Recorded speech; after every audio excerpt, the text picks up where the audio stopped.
Special Counsel Mueller for a lifetime of service to the country. Your report, for those who have taken the time to study it, is methodical and it is devastating. For it tells the story of a foreign adversary's sweeping and systematic intervention in a close U.S. presidential election. That should be enough to deserve the attention of every American, as you well point out.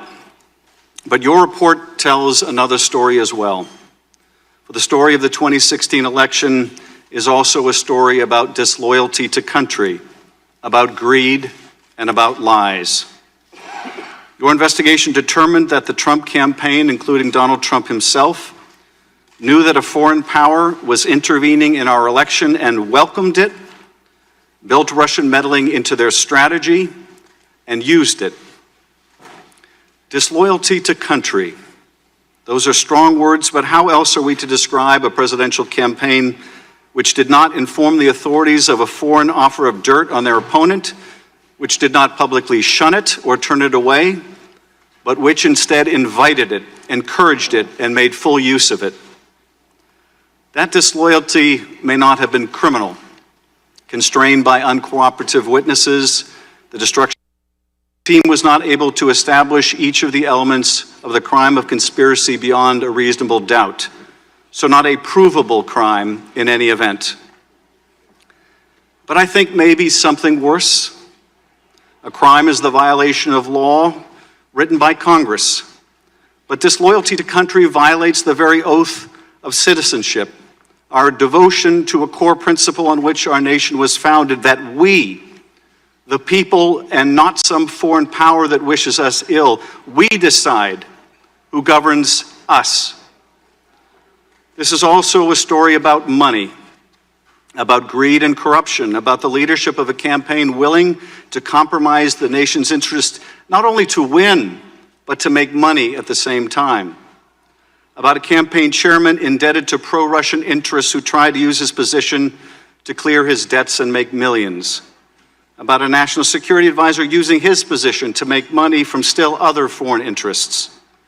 And about a candidate trying to make more money than all of them put together through a real estate project that to him was worth a fortune, hundreds of millions of dollars, and the realization of a lifelong ambition, a Trump Tower in the heart of Moscow. A candidate who, in fact, viewed his whole campaign as the greatest infomercial in history.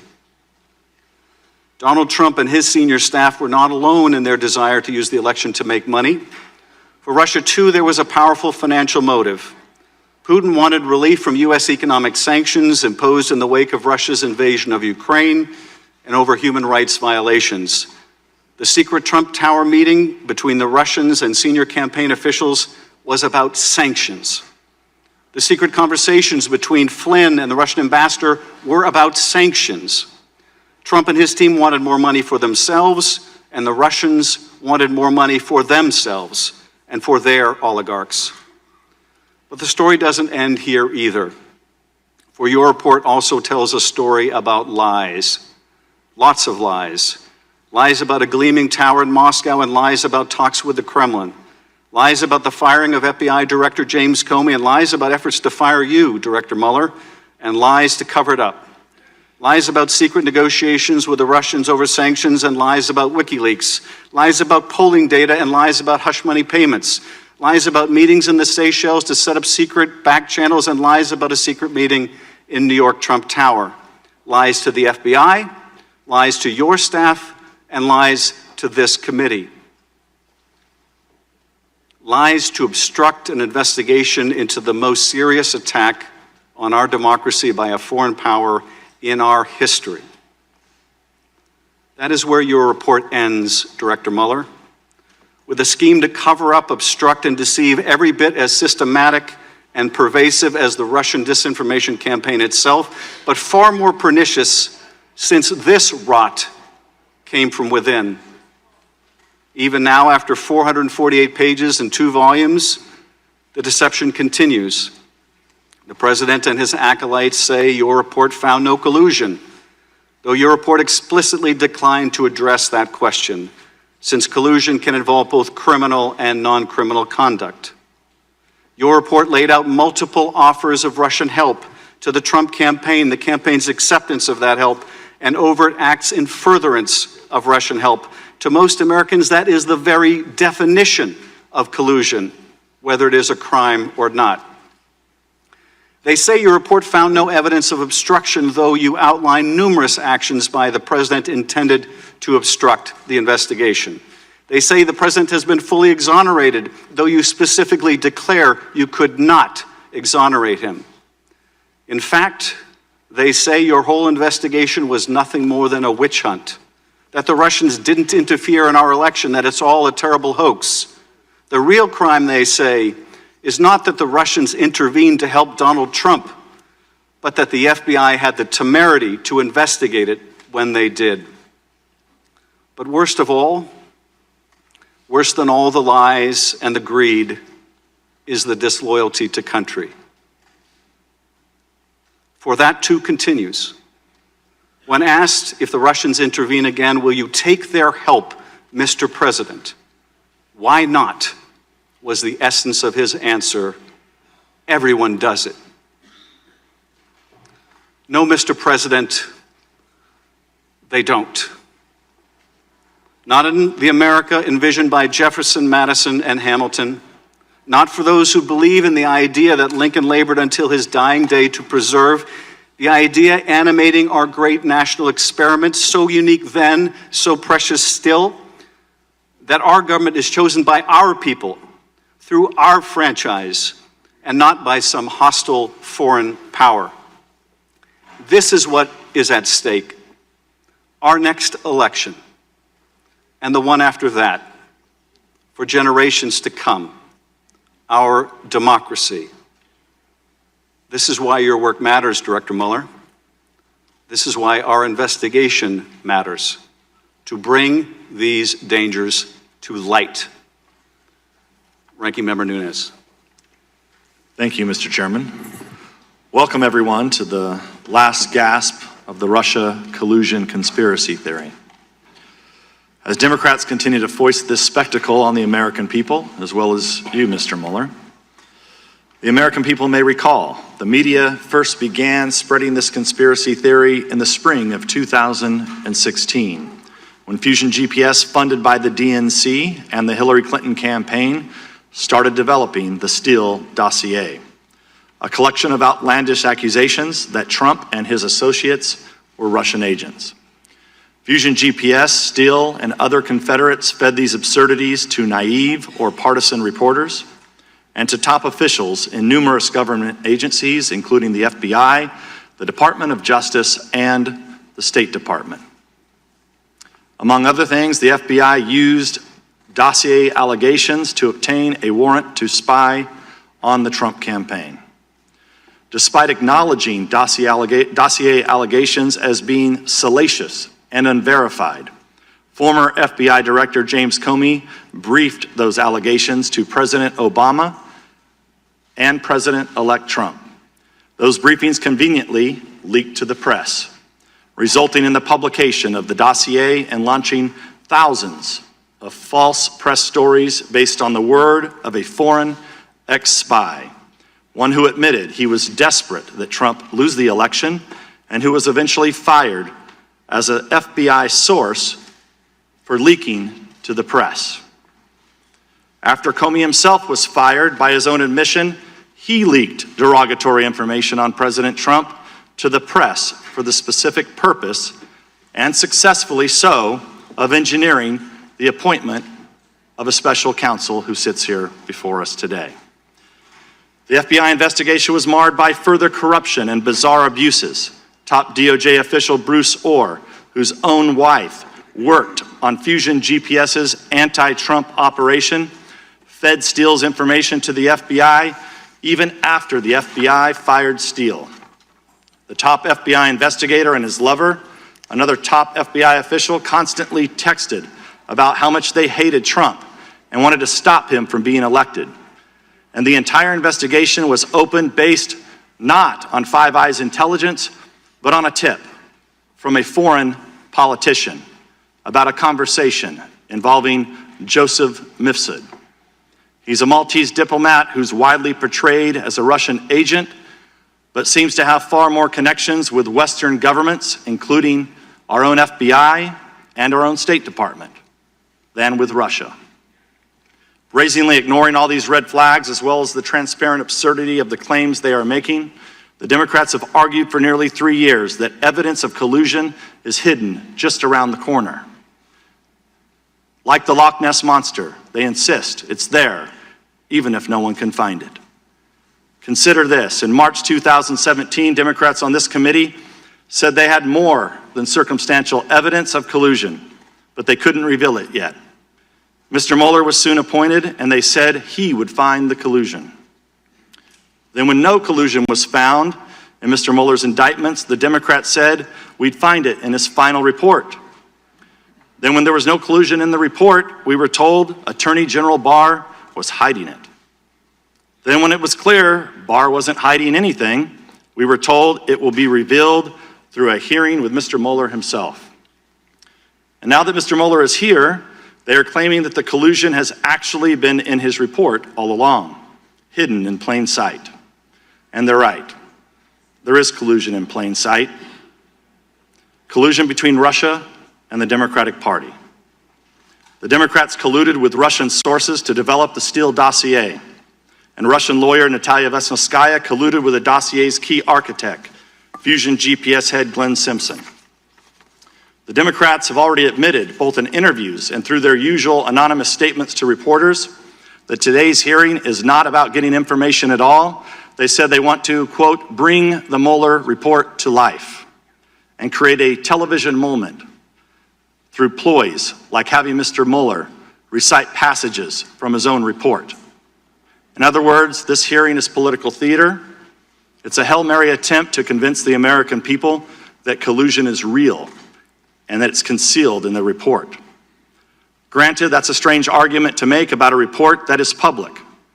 It's almost like the Democrats prepared arguments accusing Mr. Barr of hiding the report and didn't bother to update their claims once he published the entire thing. Among congressional Democrats, the Russia investigation was never about finding the truth. It's always been a simple media operation. By their own accounts, this operation continues in this room today.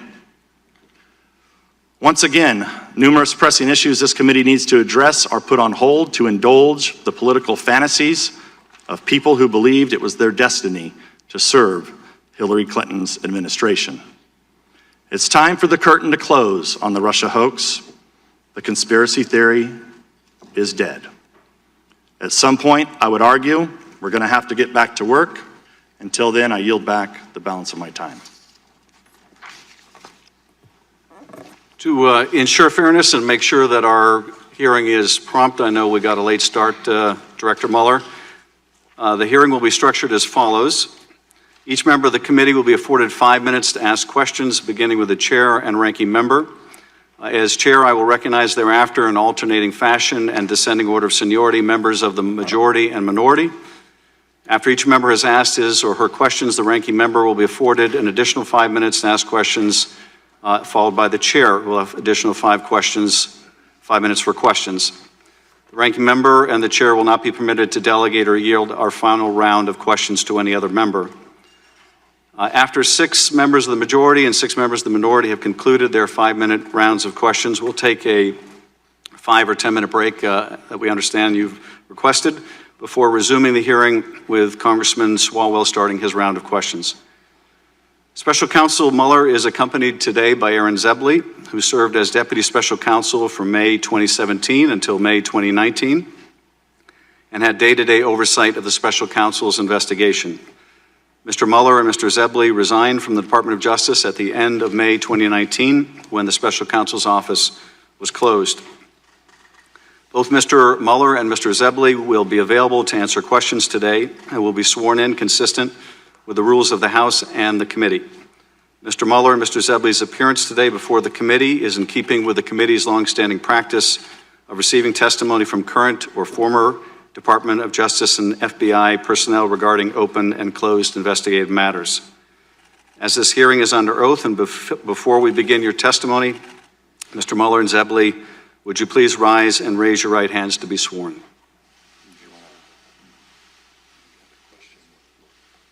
Let me swear them in. Do you swear or affirm that the testimony you are about to give at this hearing is the whole truth and nothing but the truth? Thank you. The record will reflect that the witnesses have been duly sworn. Ranking member. Thank you, Mr. Chair. I just want to clarify that this is highly unusual for Mr. Zelby to be sworn in. We're here to ask Director Mueller questions. He's here as counsel. Our side is not going to be directing any questions to Mr. Zebley, and we have concerns about his prior representation of the Hillary Clinton campaign aide. So I just want to voice that concern that we do have, and we will not be addressing any questions to Mr. Zebley today. I thank the ranking member. I realize, as you probably do, Mr. Zebley, that there is an angry man down the street who's not happy about your being here today, but it is up to this committee and not anyone else who will be allowed to be sworn in and testify, and you are welcome as a private citizen to testify, and members may direct their questions to whoever they choose. With that, Director Mueller, you are recognized for any opening remarks you'd like to make. Good afternoon, Chairman Schiff, Ranking Member Nunes, and members of the committee. I testified this morning before the House Judiciary Committee. I ask that the opening statement I made before that committee be incorporated into the record here. Without objection, Director. I understand that this committee has a unique jurisdiction and that you are interested in further understanding the counterintelligence implications of our investigation. So let me say a word about how we handled the potential impact of our investigation on counterintelligence matters. As we explained in our report, the special counsel regulations effectively gave me the role of United States Attorney. As a result, we structured our investigation around evidence for possible use in prosecution of federal crimes. We did not reach what you would call counterintelligence conclusions. We did, however, set up processes in the office to identify and pass counterintelligence information onto the FBI. Members of our office periodically briefed the FBI about counterintelligence information. In addition, there were agents and analysts from the FBI who were not on our team, but whose job it was to identify counterintelligence information in our files and to disseminate that information to the FBI. For these reasons, questions about what the FBI has done with the counterintelligence information obtained from our investigation should be directed to the FBI. I also want to reiterate a few points that I made this morning. I am not making any judgments or offering opinions about the guilt or innocence in any pending case. It is unusual for a prosecutor to testify about a criminal investigation, and given my role as a prosecutor, there are reasons why my testimony will necessarily be limited. First, public testimony could affect several ongoing matters. In some of these matters, court rules or judicial orders limit the disclosure of information to protect the fairness of the proceedings. And consistent with longstanding Justice Department policy, it would be inappropriate for me to comment in any way that could affect an ongoing matter. Second, the Justice Department has asserted privileges concerning investigative information and decisions, ongoing matters within the Justice Department, and deliberations within our office. These are Justice Department privileges that I will respect. The Department has released a letter discussing the restrictions on my testimony. But I therefore will not be able to answer questions about certain areas that I know are of public interest. For example, I am unable to address questions about the opening of the FBI's Russia investigation, which occurred months before my appointment, or matters related to the so-called Steele dossier. These matters are the subject of ongoing review by the Department. Any questions on these topics should therefore be directed to the FBI or the Justice Department. Third, as I explained this morning, it is important for me to adhere to what we wrote in our report. The report contains our findings and analysis and the reasons for the decisions we made. We stated the results of our investigation with precision. I do not intend to summarize or describe the results of our work in a different way in the course of my testimony today. And as I stated in May, I also will not comment on the actions of the Attorney General or of Congress. I was appointed as a prosecutor, and I intend to adhere to that role and to the department's standards that govern. Finally, as I said this morning, over the course of my career, I have seen a number of challenges to our democracy. The Russian government's efforts to interfere in our election is among the most serious, and I am sure that the committee agrees. Now, before we go to questions, I want to add one correction to my testimony this morning. I want to go back to one thing that was said this morning by Mr. Liu, who said, and I quote, "You didn't charge the president because of the OLC opinion." That is not the correct way to say it. As we say in the report, and as I said at the opening, we did not reach a determination as to whether the president committed a crime. And with that, Mr. Chairman, I'm ready to answer questions. Thank you, Director Mueller. I recognize myself for 5 minutes. Director Mueller, your report describes a sweeping and systematic effort by Russia to influence our presidential election. Is that correct? That is correct. And during the course of this Russian interference in the election, the Russians made outreach to the Trump campaign, did they not? That occurred over the course of, that occurred. It's also clear from your report that during that Russian outreach to the Trump campaign, no one associated with the Trump campaign ever called the FBI to report it. Am I right? Don't know that for sure. In fact, the campaign welcomed the Russian help, did they not? I think we report in the report indications that occurred, yes. The president's son said when he was approached about dirt on Hillary Clinton that the Trump campaign would love it. That is generally what was said, yes. The president himself called on the Russians to hack Hillary's emails. There was a statement by the president in those general lines. And numerous times during the campaign, the president praised the releases of the Russian-hacked emails through WikiLeaks. That did occur. Your report found that the Trump campaign planned, quote, a press strategy, communications campaign, and messaging, unquote, based on that Russian assistance. I am not familiar with that. That language comes from Volume 1, page 54. Apart from the Russians wanting to help Trump win, several individuals associated with the Trump campaign were also trying to make money during the campaign and transition. Is that correct? That is true. Paul Manafort was trying to make money or achieve debt forgiveness from a Russian oligarch. Generally, that is accurate. Michael Flynn was trying to make money from Turkey. True. Donald Trump was trying to make millions from a real estate deal in Moscow. To the extent you're talking about the hotel in Moscow? Yes. Yes. When your investigation looked into these matters, numerous Trump associates lied to your team, the grand jury, and to Congress. Number of persons that we interviewed in our investigation, it turns out, did lie. Mike Flynn lied. He was convicted of lying, yes. George Papadopoulos was convicted of lying. True. Paul Manafort was convicted of lying. True. Paul Manafort in fact, went so far as to encourage other people to lie. That is accurate. Manafort's deputy, Rick Gates, lied. That is accurate. Michael Cohen, the president's lawyer, was indicted for lying. True. He lied to stay on message with the president. Allegedly by him.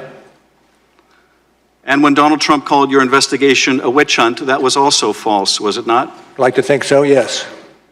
Well, your investigation is not a witch hunt, is it? It is not a witch hunt. When the president said the Russian interference was a hoax, that was false, wasn't it? True. When he said it publicly, it was false? He did say publicly that it was false, yes. And when he told it to Putin, that was false too, wasn't it? That I'm not familiar with.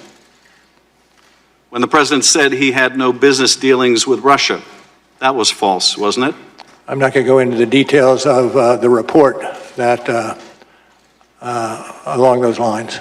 Well, when the president said he had no business dealings with Russia, in fact, he was seeking to build a Trump Tower in Moscow, was he not? I think there is some question about when this was accomplished.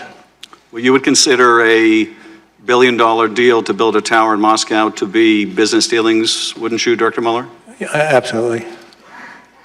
In short, your investigation found evidence that Russia wanted to help Trump win the election, right? I think generally that would be accurate. Russia informed campaign officials of that? I'm not certain to what conversations you're referring to. Well, through an intermediary, they informed Papadopoulos that they could help with the anonymous release of stolen emails? Accurate. Russia committed federal crimes in order to help Donald Trump? When you're talking about the computer crimes charged in our case, absolutely. The Trump campaign officials built their strategy, their messaging strategy around those stolen documents? Generally, that's true. And then they lied to cover it up? Generally, that's true. Thank you, Mr. Nunes. Thank you. Welcome, Director. As a former FBI director, you'd agree that the FBI is the world's most capable law enforcement agency. I would say yes. The FBI claims the counterintelligence investigation of the Trump campaign began on July 31st, 2016. But in fact, it began before that. In June 2016, before the investigation officially opened, Trump campaign associates Carter Page and Stephen Mueller, a current Trump advisor, were invited to attend a symposium at Cambridge University in July 2016. Your office, however, did not investigate who was responsible for inviting these Trump associates to this symposium. Your investigators also failed to interview Stephen Schrage, an American citizen who helped organize the event and invited Carter Page to it. Is that correct? Can you repeat the question? Whether or not you interviewed Stephen Schrage, who organized the Cambridge. In those areas, I am going to stay away from. Okay. The first Trump associate to be investigated was General Flynn. Many of the allegations against him stem from false media reports that he had an affair with a Cambridge academic, Svetlana Lokova, and that Lokova was a Russian spy. Some of these allegations were made public in a 2017 article written by British intelligence historian Christopher Andrew. Your report fails to reveal how or why Andrew and his collaborator, Richard Dearlove, former head of Britain's MI6, spread these allegations. And you failed to interview Svetlana Lokova about these matters. Is that correct? I'm not going to get into those matters to which you refer. You had a team of 19 lawyers, 40 agents, and an unlimited budget, correct, Mr. Mueller? I would not say we had an unlimited budget. Let's continue with the the opening of the investigation, supposedly on July 31st, 2016. The investigation was not opened based on an official product from Five Eyes Intelligence, but based on a rumor conveyed by Alexander Downer. On volume 1, page 89, your report describes him blandly as a representative of a foreign government. But he was actually a long-time Australian politician, not a military or intelligence official, who had previously arranged a $25 million donation to the Clinton Foundation and has previous ties to Dearlove. So Downer conveys a rumor he supposedly heard about a conversation between Papadopoulos and Joseph Mifsud. James Comey has publicly called Mifsud a Russian agent, yet your report does not refer to Mifsud as a Russian agent. Mifsud has extensive contacts with Western governments and the FBI. For example, there is a recent photo of him standing next to Boris Johnson, the new Prime Minister of Great Britain. What we're trying to figure out here, Mr. Mueller, is if our NATO allies or Boris Johnson have been compromised. So we're trying to figure out, Comey says Mifsud is a Russian agent, you do not. So do you stand by what's in the report? I stand by that which is in the report and not so necessarily with that which is not in the report. I want to return to Mr. Downer. He denies that Papadopoulos mentioned anything to him about Hillary Clinton's emails, and in fact, Mifsud denies mentioning to Papadopoulos. He denies that Papadopoulos mentioned anything to him about Hillary Clinton's emails. And in fact, Mifsud denies mentioning them to Papadopoulos in the first place. So how does the FBI know to continually ask Papadopoulos about Clinton's emails for the rest of 2016? Even more strangely, your sentencing memo on Papadopoulos blames him for hindering the FBI's ability to potentially detain or arrest Mifsud. But the truth is, Mifsud waltzed in and out of the United States in December 2016. The US media could find him, the Italian press found him, and he's a supposed Russian agent at the epicenter of the purported collusion conspiracy. He's the guy who knows about Hillary Clinton's emails and that the Russians have them.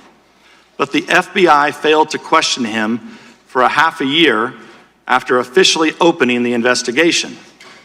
And then according to Volume 1, page 193 of your report, once Mifsud finally was questioned, he made false statements to the FBI.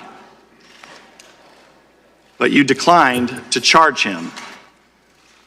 Is that correct? You did not indict Mr. Mifsud? I'm not going to speak to the series of happenings as you articulated them.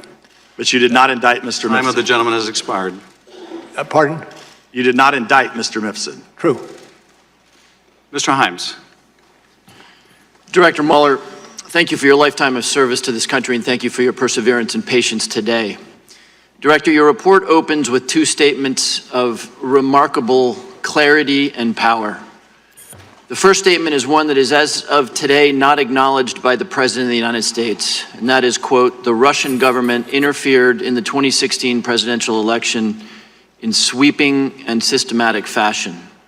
The second statement remains controversial amongst members of this body, same page on your report, and I quote, the Russian government perceived it would benefit from a Trump presidency and worked to secure that outcome. Do I have that statement right? I believe so.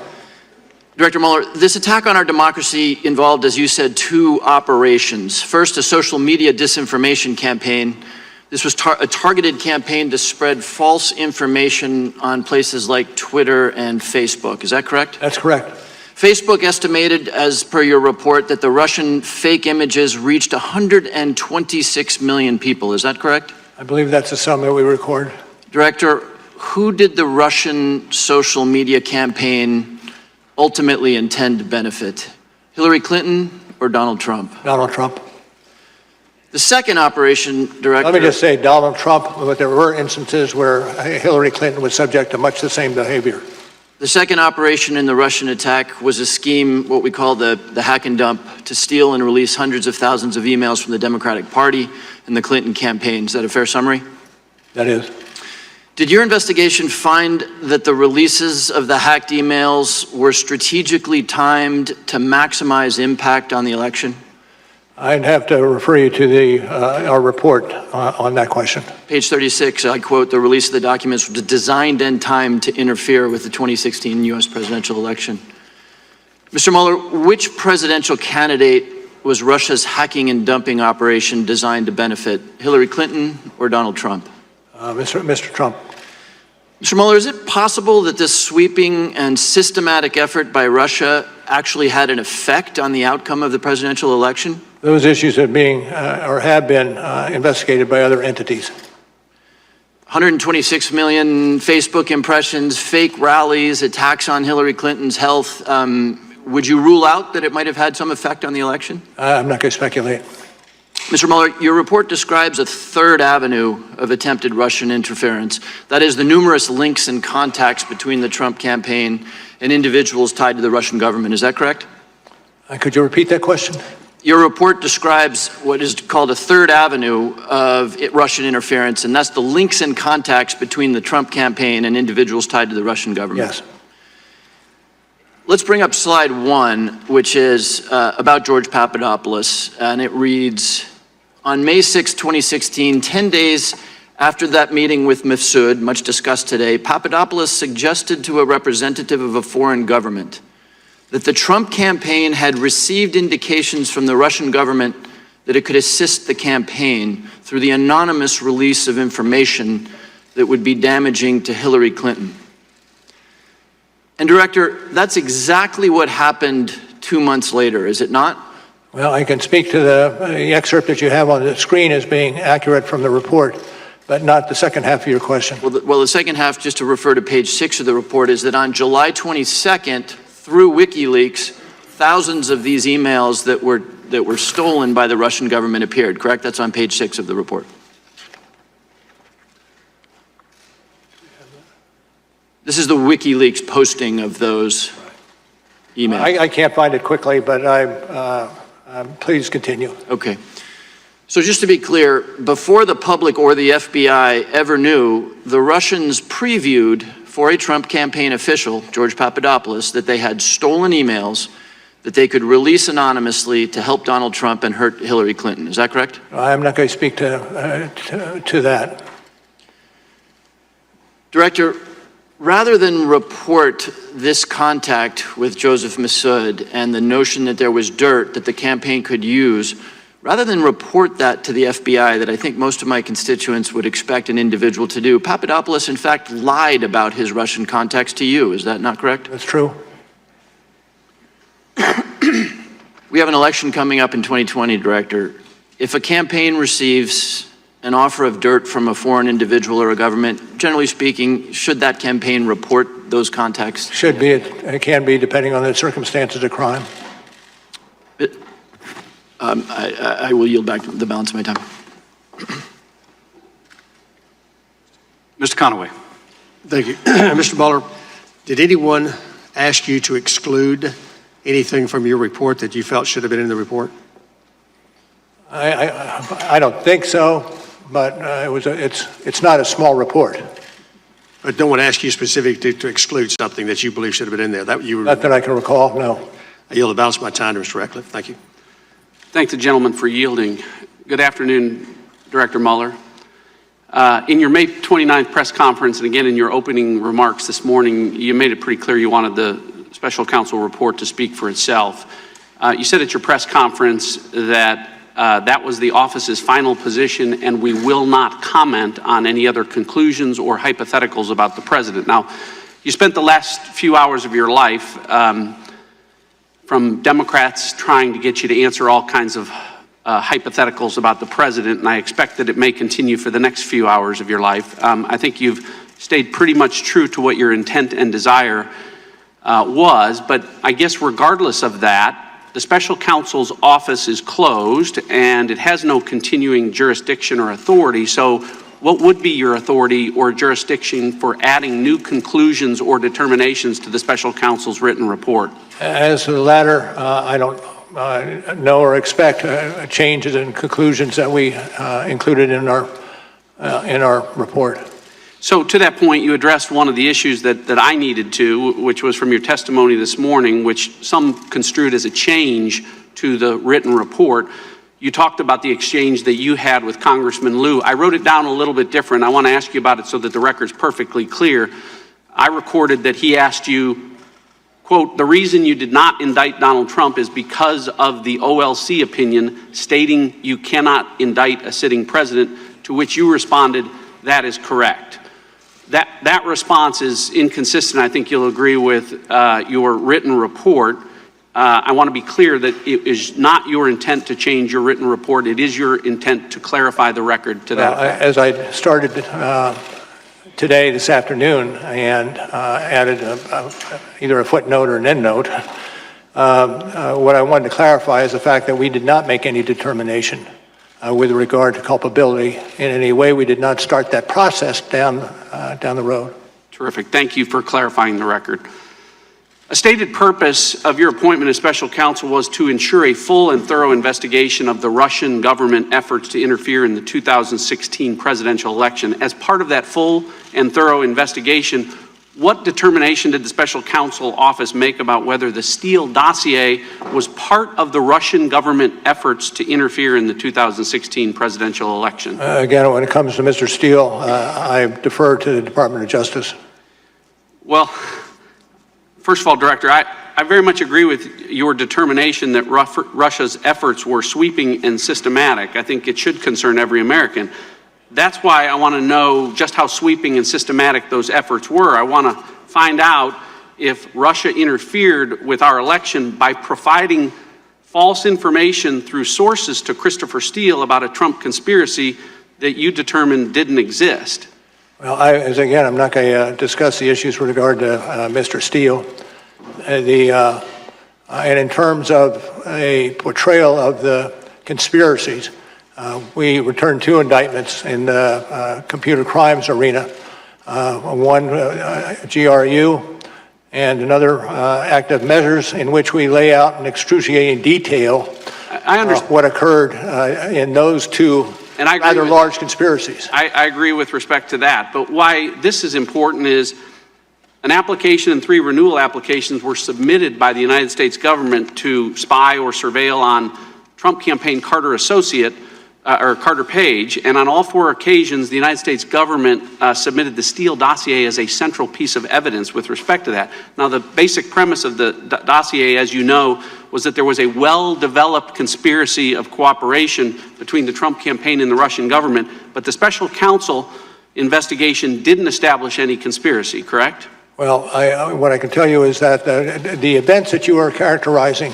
here now is part of another matter that is being handled by the Department of Justice. But you did not establish any conspiracy, much less a well-developed one. Again, I pass on answering that question. The special counsel did not charge Carter Page with anything, correct? Special counsel did not. All right. My time has expired. I yield back. Ms. Sewell. Director Mueller, I'd like to turn your attention to the June 9th, 2016 Trump Tower meeting.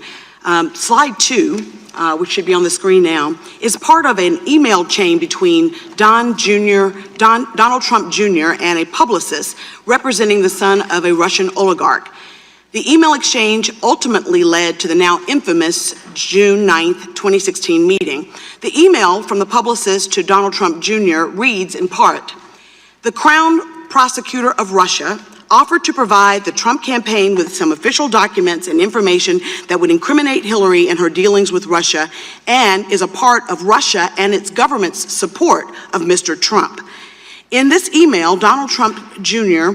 is being told that the Russian government wants to pass along information which would hurt Hillary Clinton and help Donald Trump. Is that correct? That's correct. Now, Trump Jr.'s response to that email is slide 3. He said, and I quote, "If it is what you say, I love it, especially later in the summer." Then Donald Jr. Invited senior campaign officials, Paul Manafort and Jared Kushner, to the meeting, did he not? He did. This email exchange is evidence of an offer of illegal assistance, is it not? I cannot adopt that characterization. But isn't it against the law for a presidential campaign to accept anything of value from a foreign government? Generally speaking, yes, but generally the cases are unique. Well, you say in page 184 in volume 1 that the federal campaign finance law broadly prohibits foreign nationals from making contributions, et cetera. And then you say that foreign nationals may not make a contribution or donation of money or anything of value. It says clearly in the report itself. Yeah, thank you. Now, let's turn to what actually happened at the meeting. When Donald Trump Jr. and the others got to the June 9th meeting, they realized that the Russian delegation didn't have the promised quote-unquote dirt. In fact, they got upset about that, did they not? Generally, yes.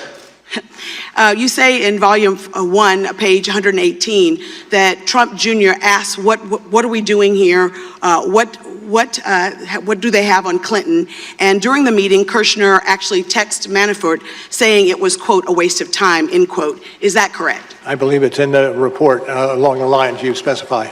So to be clear, top Trump campaign officials learned that Russia wanted to help Donald Trump's campaign by giving him dirt on his opponent. Trump Jr. said, loved it. Then he and senior officials held a meeting with the Russians to try to get that Russian help. But they were disappointed because the dirt wasn't as good as they had hoped. So to the next step, did anyone, to your knowledge, in the Trump campaign ever tell the FBI of this offer? I don't believe so.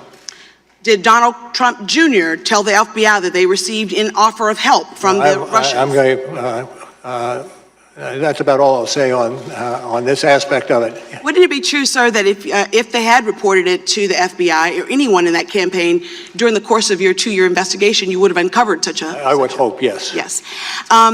Sir, is it not the responsibility of political campaigns to inform the FBI if they receive information from a foreign government? I would think that that's something they would and should do. Well, not only did the campaign not tell the FBI, they sought to hide the existence of the June 9th meeting for over a year. Is that not correct? On the general characterization, I would question it. If you're referring to later initiative that flowed from the media, then... No, what I'm suggesting is that you've said in volume 2, page 5, on several occasions the president directed aides not to publicly disclose the email setting up the June 9th meeting. Yes, that's accurate. Thanks. Sir, given this illegal assistance by Russians, you chose, even given that, you did not charge Donald Trump Jr. or any of the other senior officials with conspiracy. Is that right? Correct. And while it when may you're not... talking about, if you're talking about other individuals, you're talking about the attendees. Yes, that's on right. June 9, and that's right. accurate. So, Mr. Mueller, even though you didn't charge them with conspiracy, don't you think that the American people would be concerned that these 3 senior campaign officials eagerly sought a foreign adversary's help to win elections? And don't you think that reporting that is important, that we don't set a precedent for future elections? I can't accept that characterization. Well, listen, I think that it seems like a betrayal of American values to me, sir, that someone with, if not being criminal, is definitely unethical and wrong. And I would think that we would not want to set a precedent that political campaigns should not divulge of information if it's foreign government assistance.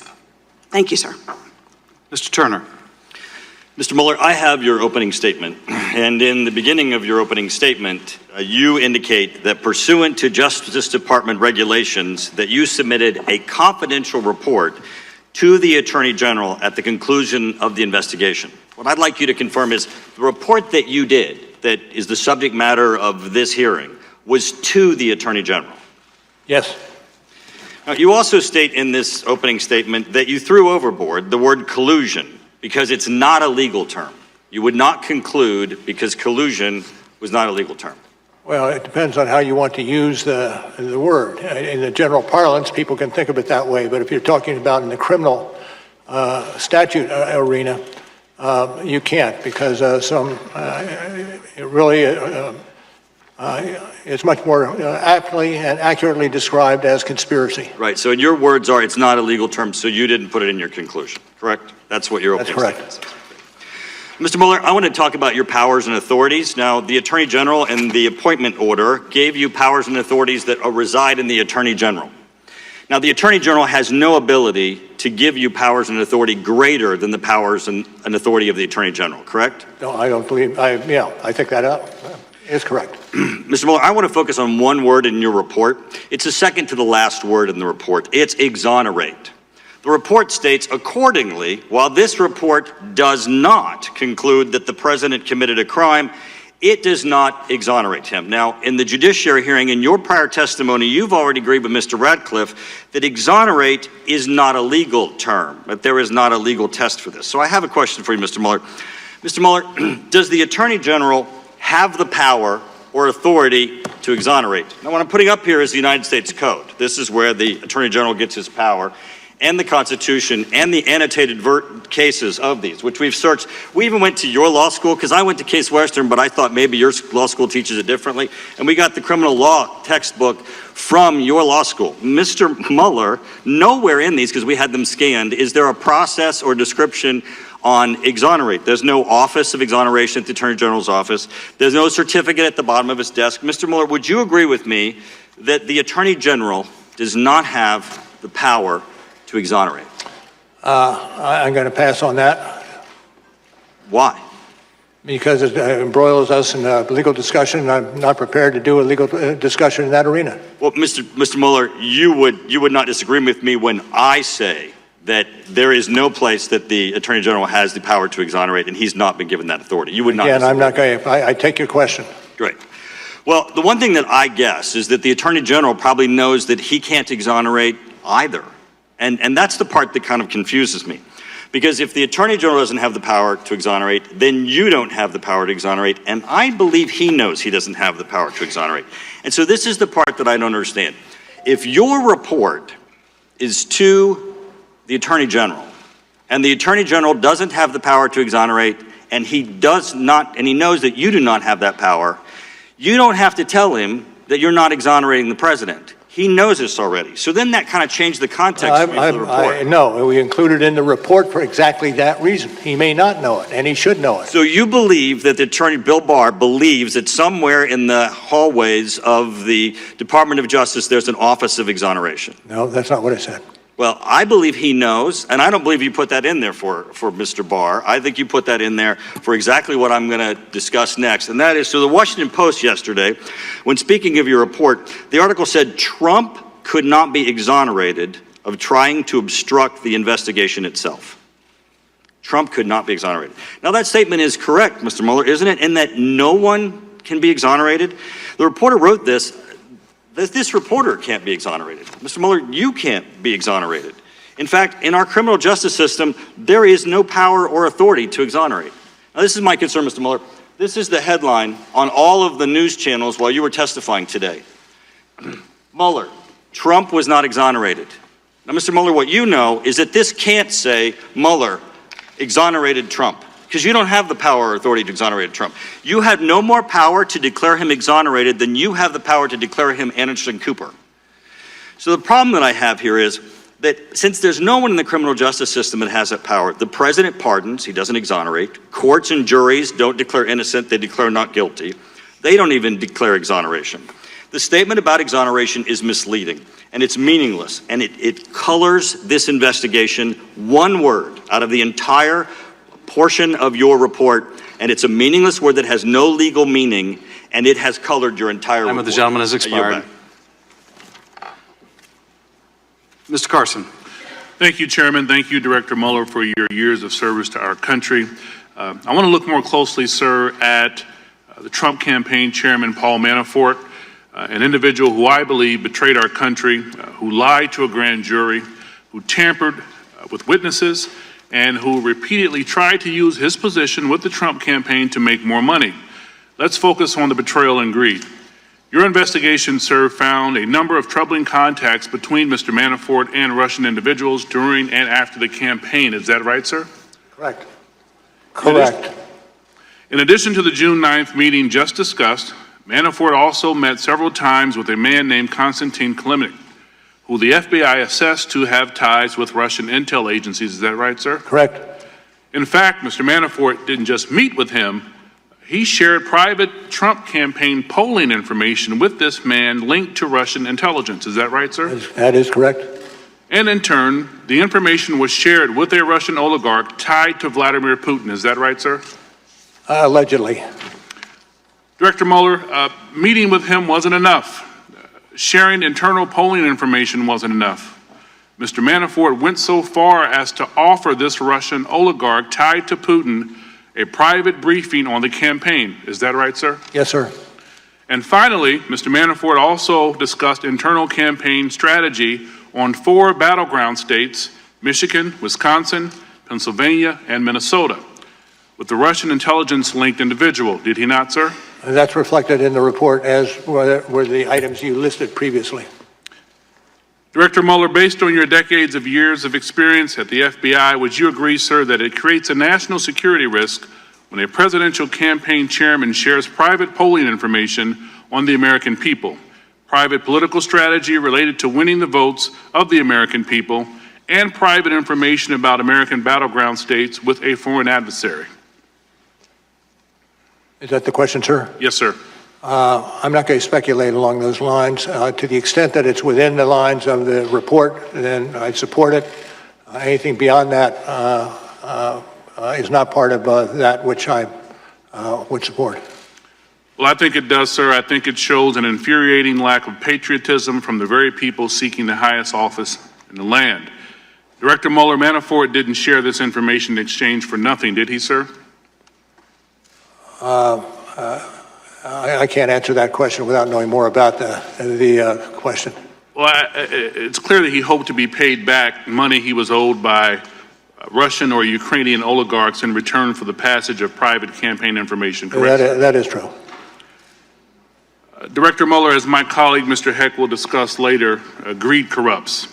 Would you agree, sir, that the sharing of private campaign information in exchange for money represents a particular kind of corruption, one that presents a national security risk to our country, sir? I'm not going to opine on that. I don't have the expertise in that arena to really opine.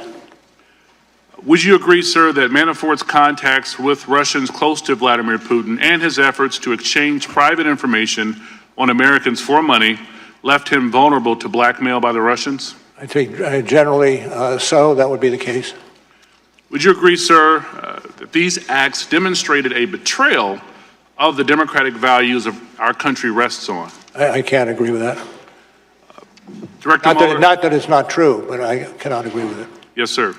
Director Mueller, well, I can tell you that in my years of experience as a law enforcement officer and as a member of Congress, fortunate to serve on the Intel Committee, I know enough to say yes. Trading political secrets for money with a foreign adversary can corrupt, and it can leave you open to blackmail, and it certainly represents a betrayal of the values underpinning our democracy. I want to thank you for your service again, Director Mueller. We appreciate you for coming today. I yield back, Chairman. Dr. Wenstrup. Thank you, Mr. Chairman. Thank you, Mr. Mueller, for being here today. Mr. Mueller, is it accurate to say your investigation found no evidence that members of the Trump campaign were involved in the theft or publication of Clinton campaign-related emails?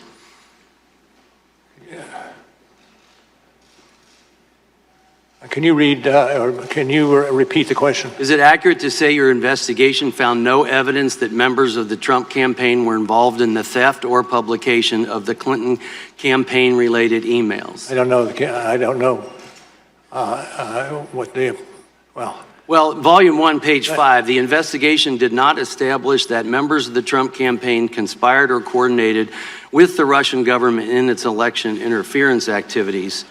So it would therefore be inaccurate, based on this, to describe that finding as open to doubt, that finding being that a Trump campaign was involved with theft or publication of the Clinton campaign emails.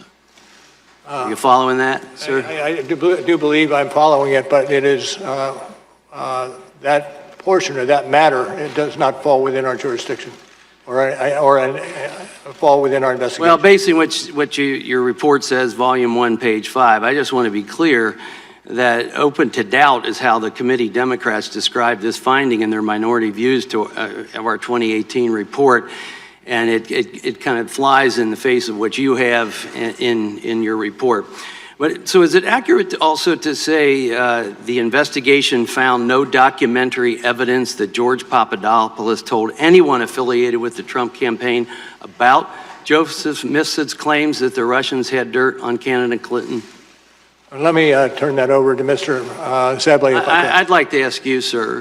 This is your report, and that's what I'm basing this on. And then could you repeat the question for me again? Yeah, is it accurate to say the investigation found no documentary evidence that George Papadopoulos told anyone affiliated with the Trump campaign about Joseph Mifsid's claims that the Russians had dirt on candidate Clinton? I believe it appearing in the report that it's accurate. Okay, so in the report, it says no documentary evidence that Papadopoulos shared this information with the campaign. It's therefore inaccurate to conclude that by the time of the June 9, 2016 Trump Tower meeting, quote, the campaign was likely already on notice via George Papadopoulos' contact with Russian agents that Russia, in fact, had damaging information on Trump's opponent. Would you say that that is inaccurate to say that it's likely already on? I could direct you to the report. Well, I appreciate that because the Democrats jumped to this incorrect collusion in their minority views, again, which contradicts what you have in your report. I'm concerned about a number of statements I'd like you to clarify because a number of Democrats have made some statements that I have concerns with, and maybe you can clear them up. So a member of this committee said President Trump was a Russian agent after your report was publicly released. That statement is not supported by your report, correct? That is accurate. It's not supported. Multiple Democrat members have asserted that Paul Manafort met with Julian Assange in 2016 before WikiLeaks released DNC emails implying Manafort colluded with Assange. Because your report does not mention finding evidence that Manafort met with Assange, I would assume that means you found no evidence of this meeting. Is that assumption correct? I'm not certain I agree with that assumption. But you make no mention of it in your report. Would you agree with that? Yes, I would agree with that. Okay, Mr. Mueller, does your report contain any evidence that President Trump was enrolled in the Russian system of compromat as a member of this committee once claimed? Well, what I can speak to is information and evidence that we picked up as the special counsel, and I think that's accurate as far as it goes. Thank you. I appreciate that. So let's go for a second to scope. Did you ask the Department of Justice to expand the scope of the special counsel's mandate related to August 2nd, 2017 or August 20th, 2017 scoping memoranda? Well, without looking at the memoranda, I could not answer that. Well, let me ask you, did you ever make a request to expand your office's mandate at all?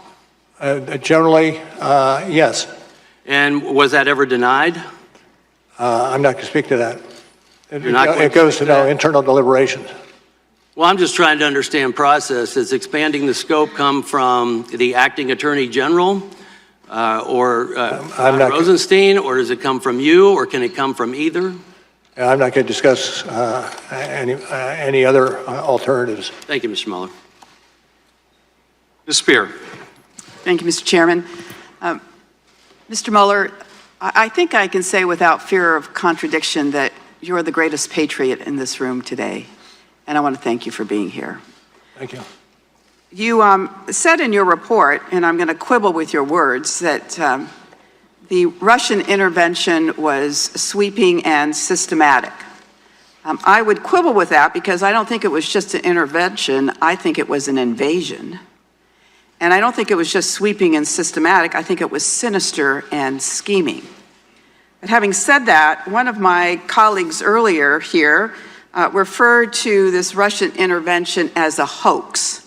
And I'd like to get your comment on that. On page 26 of your report, you talk about the Internet Research Agency and how tens of millions of U.S. persons became engaged with the posts that they made, that there were some 80,000 posts on Facebook, that Facebook itself admitted that 126 million people had probably seen the posts that were put up by the Internet Research Agency, that they had 3,800 Twitter accounts and had designed more than 175,000 tweets that probably reached 1.4 million people. The Internet Research Agency was spending about $1.25 million a month on all of this social media in the United States in what I would call an invasion in our country. Would you agree that it was not a hoax, that the Russians were engaged in trying to impact our election? Absolutely. That was not a hoax. The indictments we returned against the Russians, 2 different ones, were substantial in their scope, using that scope word again. And I think we have underplayed to a certain extent that aspect of our investigation that has and would have long-term damage to the United States that we need to move quickly to address. Thank you for that. I'd like to drill down on that a little bit more. The Internet Research Agency actually started in 2014 by sending over staff as tourists, I guess, to start looking at where they wanted to engage. And there are many that suggest, and I'm interested in your opinion, as to whether or not Russia is presently in the United States looking for ways to impact the 2020 election. I can't speak to that. That would be in levels of classification. All right. Let me ask you this. Oftentimes when we engage in these hearings, we forget the forest for the trees. You have a very large report here of over 400 pages. Most Americans have not read it. We have read it. Actually, the FBI director yesterday said he hadn't read it, which was a little discouraging. But on behalf of the American people, I want to give you a minute and 39 seconds to tell the American people what you would like them to glean from this report. Well, we spent substantial time assuring the integrity of the report, understanding that it would be our living message to those who come after us. But it also is a signal, a flag to those of us who have some responsibility in this area to exercise those responsibilities swiftly and don't let this problem continue to linger as it has over so many years. All right, you didn't take the whole amount of time, so I'm going to yield the rest of my time to the chairman. I thank the gentleman for yielding. Dr. Mueller, I wanted to ask you about conspiracy. Generally, a conspiracy requires an offer of something illegal, the acceptance of that offer, and an overt act in furtherance of it. Is that correct? Correct. And Don Jr. was made aware that the Russians were offering dirt on his opponent, correct? I don't know that for sure, but one would assume, given presence at the meeting. And when you say that you would love to get that help, that would constitute an acceptance of the offer? It's a wide open request. And it would certainly be evidence of an acceptance if you say, when somebody offers you something illegal and you say, I would love it, that would be considered evidence of an acceptance. I'm going to stay away from any addressing one particular or two particular situations. Well, this particular situation, well, I'll have to continue in a bit. Now yield to Mr. Stewart. Mr. Mueller, it's been a long day. Thank you for being here. I do have a series of important questions for you, but before I do that, I want to take a moment to reemphasize something that my friend Mr. Turner has said. I've heard many people state no person is above the law. And many times recently they add not even the president, which I think is blazingly obvious to most of us. I'm having a little problem hearing you, sir. Is this better? That is better, thank you. I want you to know I agree with this statement that no person is above the law. But there's another principle that we also have to defend, and that is the presumption of innocence. And I'm sure you agree with this principle, though I think the way that your office phrased some parts of your report, it does make me wonder. I have to be honest with you. For going on 3 years, innocent people have been accused of very serious crimes, including treason. Accusations made even here today. They have had their lives disrupted and in some cases destroyed by false accusations for which there is absolutely no basis other than some people desperately wish that it was so. But your report is very clear. No evidence of conspiracy, no evidence of coordination. And I believe we owe it to these people who have been falsely accused, including the president and his family, to make that very clear. Mr. Mueller, the credibility of your report is based on the integrity of how it is handled. And there's something that I think bothers me and other Americans. I'm holding here in my hand a binder of 25 examples of leaks that occurred from the special counsel's office from those who associated with your work, dating back to as early as a few weeks after your inception and the beginning of your work, and continuing up to just a few months ago. All of them have one thing in common. They were designed to weaken or to embarrass the president, every single one. Never was it leaked that you'd found no evidence of collusion. Never was it leaked that the Steele dossier was a complete fantasy, nor that it was funded by the Hillary Clinton campaign. I could go on and on. Mr. Mueller, are you aware of anyone from your team having given advance knowledge of the raid on Roger Stone's home to any person or the press, including CNN? Well, I'm not going to talk about specifics. I will mention, but talk for a moment about persons who become involved in an investigation. And the understanding that in a lengthy, thorough investigation, some persons will be under a cloud that should not be under a cloud. And one of the reasons for emphasizing, as I have, the speed of an election, or not election, the speed of an investigation Is that so? Those persons who are disrupted as a result of the... I appreciate that, but I do have a series of questions. with the result of that investigation. Thank you, and you're right, it is a cloud, and it's an unfair cloud for dozens of people. But to my point, are you aware of anyone providing information to the media regarding the raid on Roger Stone's home, including CNN? I'm not going to speak to that. Okay. Mr. Mueller, you sent a letter dated March 27th to Attorney General Barr in which you claimed the Attorney General's memo to Congress did not fully capture the context of your report. You stated earlier today that response was not authorized. Did you make any effort to determine who leaked this confidential letter? No, and I'm not certain. This is the letter of March 27th? Yes, sir. Okay, I'm not certain when it was publicized. I do know it was publicized, but I do not believe we would be responsible for the leaks. Well, I do believe that we have done a good job in assuring that no leaks occur. We have 25 examples here of where you did not do a good job. Not you, sir. I'm not accusing you at all. But where your office did not do a good job in protecting this information. One more example. Do you know anyone who anonymously made claims to the press that Attorney General Barr's March 24th letter to Congress had been misrepresented or misrepresented the basis of your report? And what was the question? Do you know who anonymously made claims to the press that Attorney General Barr's March 24th letter to Congress had misrepresented the findings of your report? No. Sir, given these examples as well as others, you must have realized that leaks were coming from someone associated with the special counsel's office. What I'd like to ask is, I do not believe that. Well, sir, this was your work. You're the only one, your office is the only one who had information regarding this. It had to come from your office.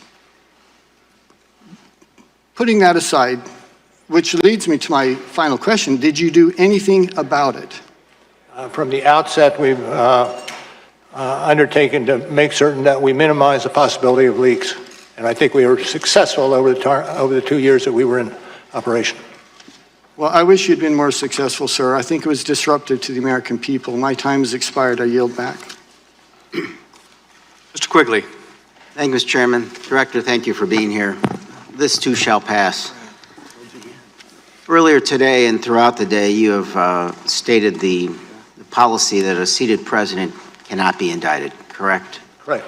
And upon questioning this morning, you were asked, could a president be indicted after their service, correct?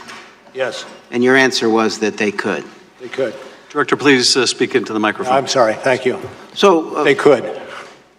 The follow-up question that should be concerning is, what if a president serves beyond the statute of limitations? I don't know the answer to that one.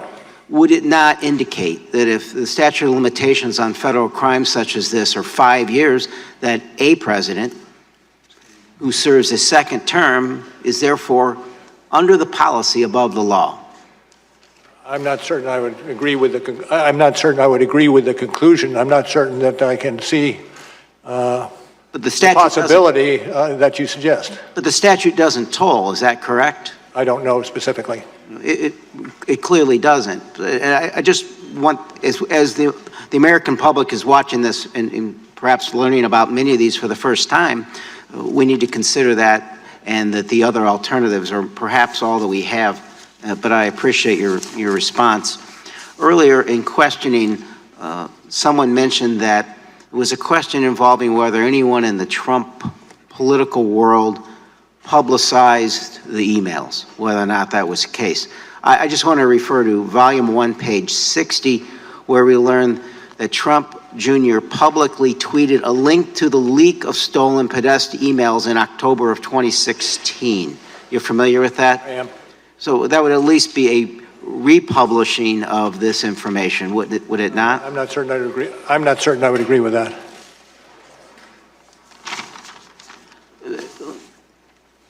Director Pompeo assessed WikiLeaks in one point as a hostile intelligence service. Given your law enforcement experience and your knowledge of what WikiLeaks did here and what they do generally, would you assess that to be accurate or something similar? How would you assess what WikiLeaks does? Absolutely. And they are currently under indictment. It's Julian Assange.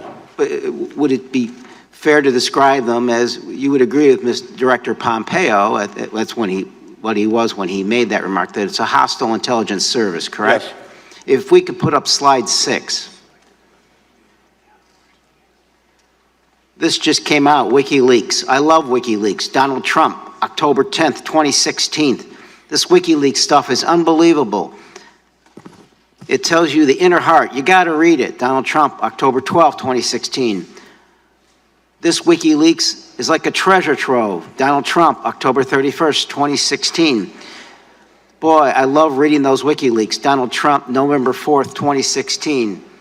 Do any of those quotes disturb you, Mr. Director? I'm not certain I would say. How do you react to them? It's probably problematic is an understatement in terms of what it displays in terms of giving some, hope or some boost to what is and should be illegal activity. Volume 1, page 59. Donald Trump Jr. had direct electronic communications with WikiLeaks during the campaign period. On October 3rd, 2016, WikiLeaks sent another direct message to Trump Jr. asking you guys to help disseminate a link alleging candidate Clinton had advocated a drone to attack Julian Assange. Trump Jr. responded that, quote, he had already done so. Same question. This behavior, at the very least, disturbing, your reaction? Disturbing and also subject to investigation. Could it be described as aid and comfort to a hostile intelligence service, sir? I wouldn't categorize it with any specificity. I yield the balance to the chairman, please. Not sure I can make good use of 27 seconds, but Director, I think you made it clear that you think it unethical, to put it politely, to tout a foreign service like WikiLeaks publishing stolen political documents in a presidential campaign? Certainly calls for investigation.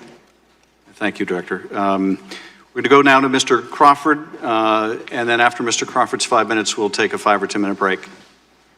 Thank you, Mr. Chairman. Thank you, Mr. Mueller, for being here.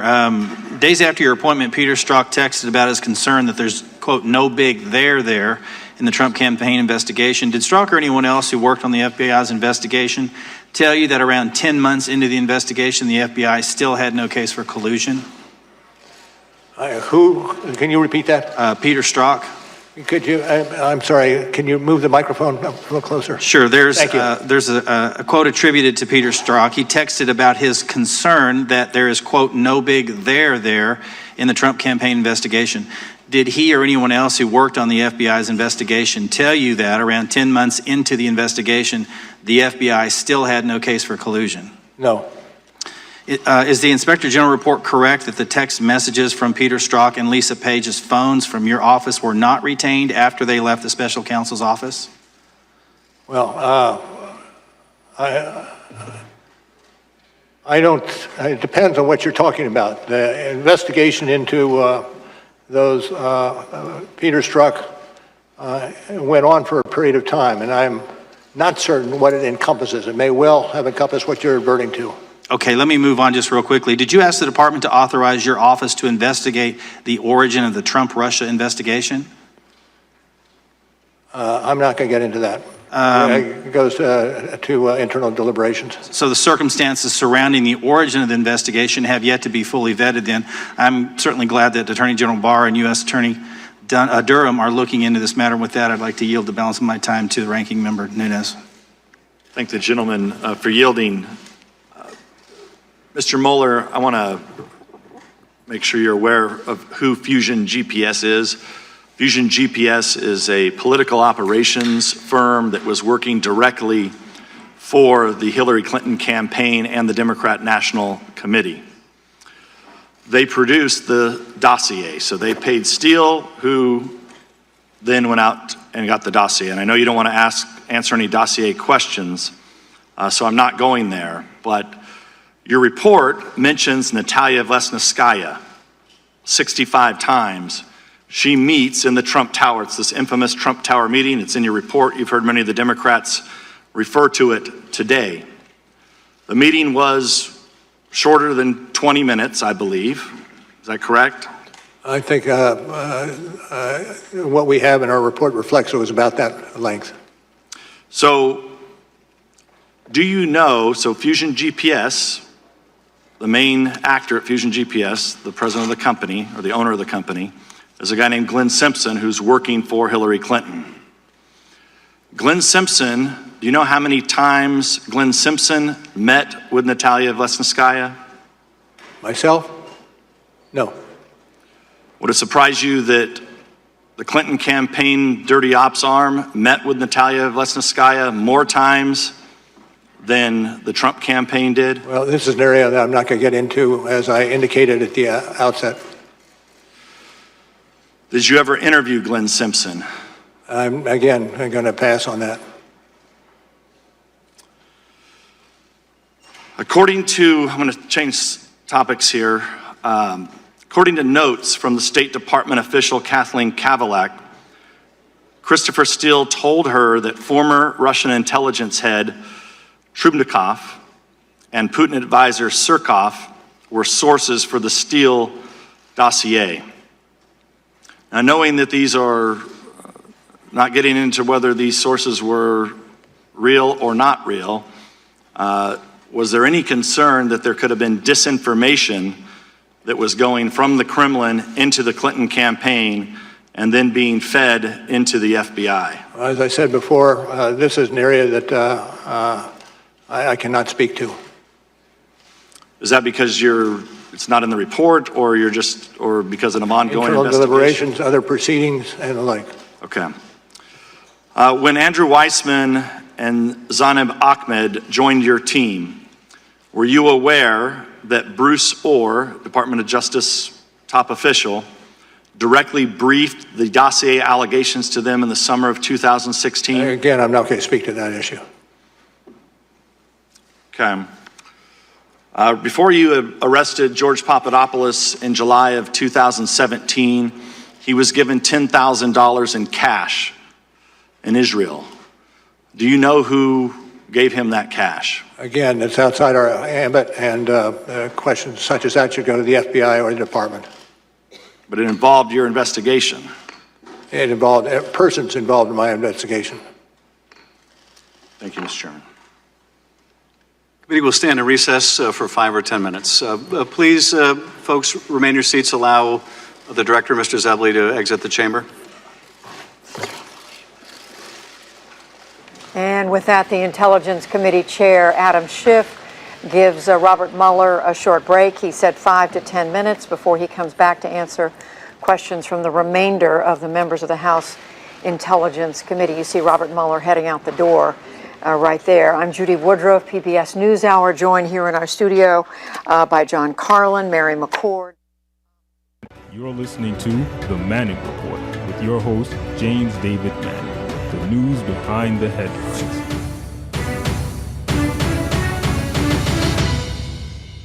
You know, everybody's discussing that Mueller is only going to say what's in the report. He's going to refer everybody back to his report. The big question is going to be that they're going to ask is, if Tribulation Trump was not the president of the United States, would you have indicted him for obstruction of justice?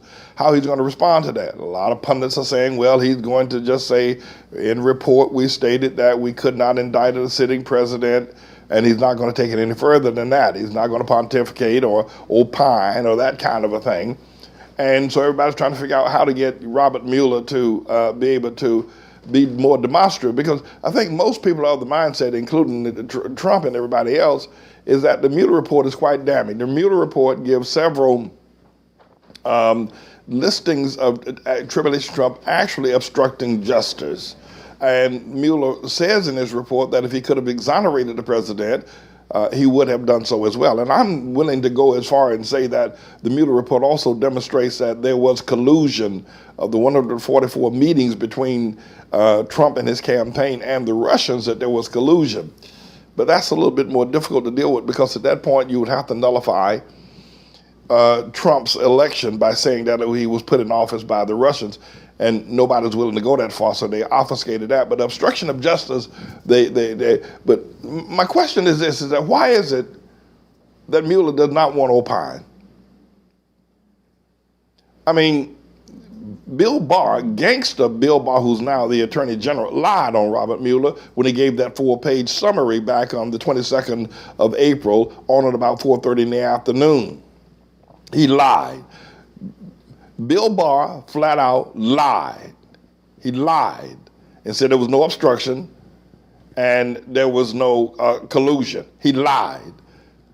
And so Robert Mueller then sends a letter a week later to Bill Barr explaining that he misquoted him and did not give the full synopsis of the report, and that within the report itself, in each segment, there is a summary, and the summaries indicate that there was collusion, that there was obstruction rather.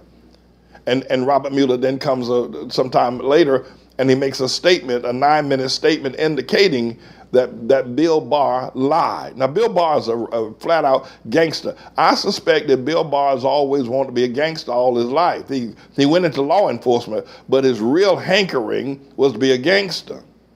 But he went into law enforcement, and he did all the things that, the people climbing up the ladder of being a law enforcement and being a lawyer and all of that kind of stuff. He did all that. But deep down inside of his heart, he always wanted to be a gangster. And now he has the opportunity with Tribulation Trump, who is a racist gangster, to actually be a flat-footed gangster, just lying. Anyway, but why is it that Robert Mueller, what is it about Robert Mueller that he doesn't want to point the finger at Trump and say, Trump, obstructed justice in a large number of ways? And my report does say that, but my report says it in black and white. My report says it in English and legal jargon. Let me just put it down where everybody can get it. Why doesn't Robert Mueller do that? That's a good question. Why? Was he protected? What's all this business about he's about a book kind of a guy? What the hell does that mean? Well, what the hell does that mean? I mean, what is this that Robert Mueller is saying that and why the hell has he asked the Department of Justice for permission to speak? He doesn't work for the Department of Justice anymore. He sent them a letter a week ago asking how should he speak. He doesn't work for the Department of Justice anymore. Well, what the hell is this? I mean, here you got this runaway gangster, you got this buffoon, you got this public degenerate, you got this first-class racist, Tribulation Trump, and a bunch of racist white people supporting him, and Robert Mueller talking about he don't want to opine on nothing. And even Tribulation Trump gets on television with that lying tongue and that damn red tie talking about no obstruction, no collusion. Mueller found no obstruction, no collusion, no nothing, a nothing burger, no nothing. And Mueller knows that Trump is lying. Why the hell don't he just say it? What is it about Mueller said, I don't want to get involved in anything. What do you mean you don't want to get involved? What the hell you get hired for? You got that, Mueller sits there, and Trump stands before the, no collusion. He did the damn hands like he's patting somebody on the butt or something. No collusion, no obstruction, no nothing. No collusion. You see his damn hand, that red tie flopping in the damn wind. No collusion, no obstruction. They found nothing. I'm completely exonerated. He lied. And Robert Mueller knows he's lying. All the FBI agents and attorneys that worked on the progress know he's lying. Bill Barr know he's lying. Them snagger-tooth, snuff-dipping, tobacco-chewing, F-150, Silverado driving, red cap, MAGA wearing, redneck white people know Trump is lying too. They all know he's lying. So what is it with Robert Mueller? What is it? What is it? What is it? That Mueller told me you want to play by the book. What damn book? What book? What book? But the other side of this is that nobody needs Robert Mueller in the first place. All we need is some backbone and a set of cojones. For Nancy Pelosi, we need to make Al Green, the Democrat from down in Texas, Speaker of the House. You don't need Robert Mueller's testimony, and I guess he could go further. He could do a whole lot more, but you don't need his testimony. All you gotta do is just read his report and say this boy tripled, and everybody. Hell, we don't need no hearing tomorrow. Everybody knows Trump has obstructed justice. Everybody knows it. Everybody knows it. Who anybody don't know it? Them snagger-tooth, handkerchief head, red cap wearing, tobacco chewing, snuff dipping, alligator spitting white folk down there. They all know them. No education, if you will, no sense, no cojones. Think that this worshiping of this white boy with that red necktie from up here in New York, who's a casino owner, is gonna make them down there in Mississippi somebody. Hell, they ain't gonna never be nobody. But everybody knows that Trump is justice. So what's the big deal? Oh, we got to go through legal procedure. Oh, I see. Well, he got all the Republican Party behind him, and if we don't get Republicans to vote in the Senate, there'll be just an exercise in futility. Well, then futility exercise. I mean, well, if we raise the impeachment business against Trump, and we don't do it, it's gonna make him look like listen, let me say it, Trump ain't gonna gain nobody, he ain't gonna lose nobody. Let's get that straight, all right? No matter what you do, no matter what Nancy Pelosi does or what the Democrats do, what Gerald Nadler does, what Adam, whatever they do, Trump ain't gonna lose nobody. He ain't gonna gain nobody. But the point of the matter is that the American people they need justice. Even if you impeach Trump, even if the House and the Senate did vote to impeach Trump, he still ain't gonna lose them rednecks, them tobacco chewers, them snuff dippers, them Silverado F-51 drivers, them handkerchief head, make America great again, red cap wearing, coochie grabbing women. They ain't gonna lose them. They ain't gonna never leave him. What the hell they gonna listen? You need to understand something. This ain't about whether Trump should be impeached or not. This is about whether white people can remain, a certain class of white people, let me clarify that, a certain class of white people can remain in power any longer. And the answer to that is no. No. And it doesn't matter, even if you don't impeach Trump, the white dominance is over with. It's just over with. Hell, it's over with. And everybody needs to know it. All these Republicans running around here, all these old white men, your day is gone. It's just over with. You're just through. So really, all this is a facade. But I think that Mueller, for the American media to let Mueller get away with the fact that somehow he's some sort of a damn Boy Scout who ain't gonna never go against the book, it's ridiculous. It's unpatriotic. I mean, here, if Mueller knows, he did the investigation, Mueller knows that Trump obstructed justice, yet he ain't gonna tell the American people, what the hell is that? Then maybe you ought to put Mueller on trial. Well, you gotta be careful, don't get him upset. What the hell, who cares about whether Mueller gets upset or not? Who cares? Well, if he gets upset, he might walk out, let him walk out. He won't be the first one. And what is it? What is it that he's so? I mean, what is it? They're all gangsters. That he's a man of impeccable integrity. That may have been some time ago. He ain't a man of impeccable integrity now, and he never will be. Even if he gets up and said Trump stomped down, not only committed obstruction of justice, but he colluded as well. Robert Mueller's his integrity is gone. This is a bit of a news blog we do, looking at spiritual wickedness in high places for the most part, making some observations about it and giving people a biblical foundation to the way of interpreting, rather than have Sean Hannity or Laura Ingraham or Janine Pirro or Anderson Cooper or Rachel Maddow or Don Lemon, Rush Limbaugh interpret what's going on in the world. You come to me and I'll tell you based on what the Word of God says. They'll just give you their worldly, sinful view.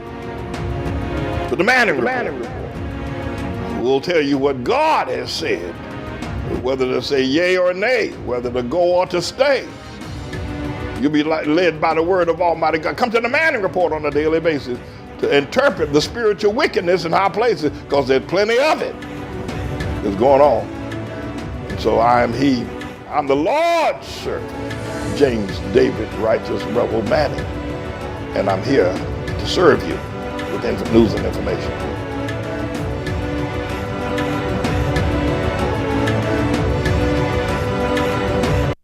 You're listening to The Manning Report with your host, James David Manning. The news behind the headlines.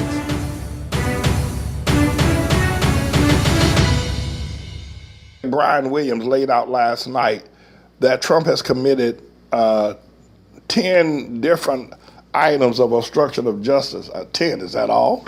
Damn. You know, I mean, every time he gets up, he lies about something.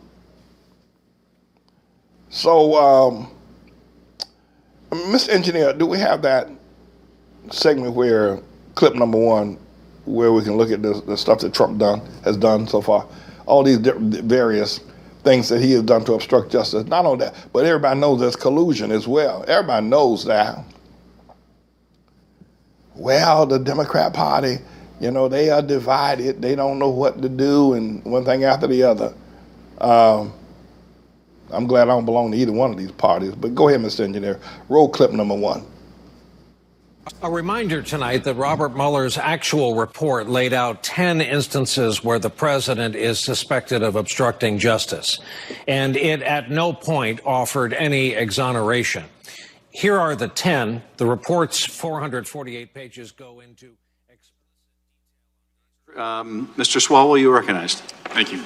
Director Mueller, as a prosecutor, you would agree that if a witness or suspect lies or obstructs or tampers with witnesses or destroys evidence during an investigation, that generally that conduct can be used to show a consciousness of guilt. Would you agree with that? Yes.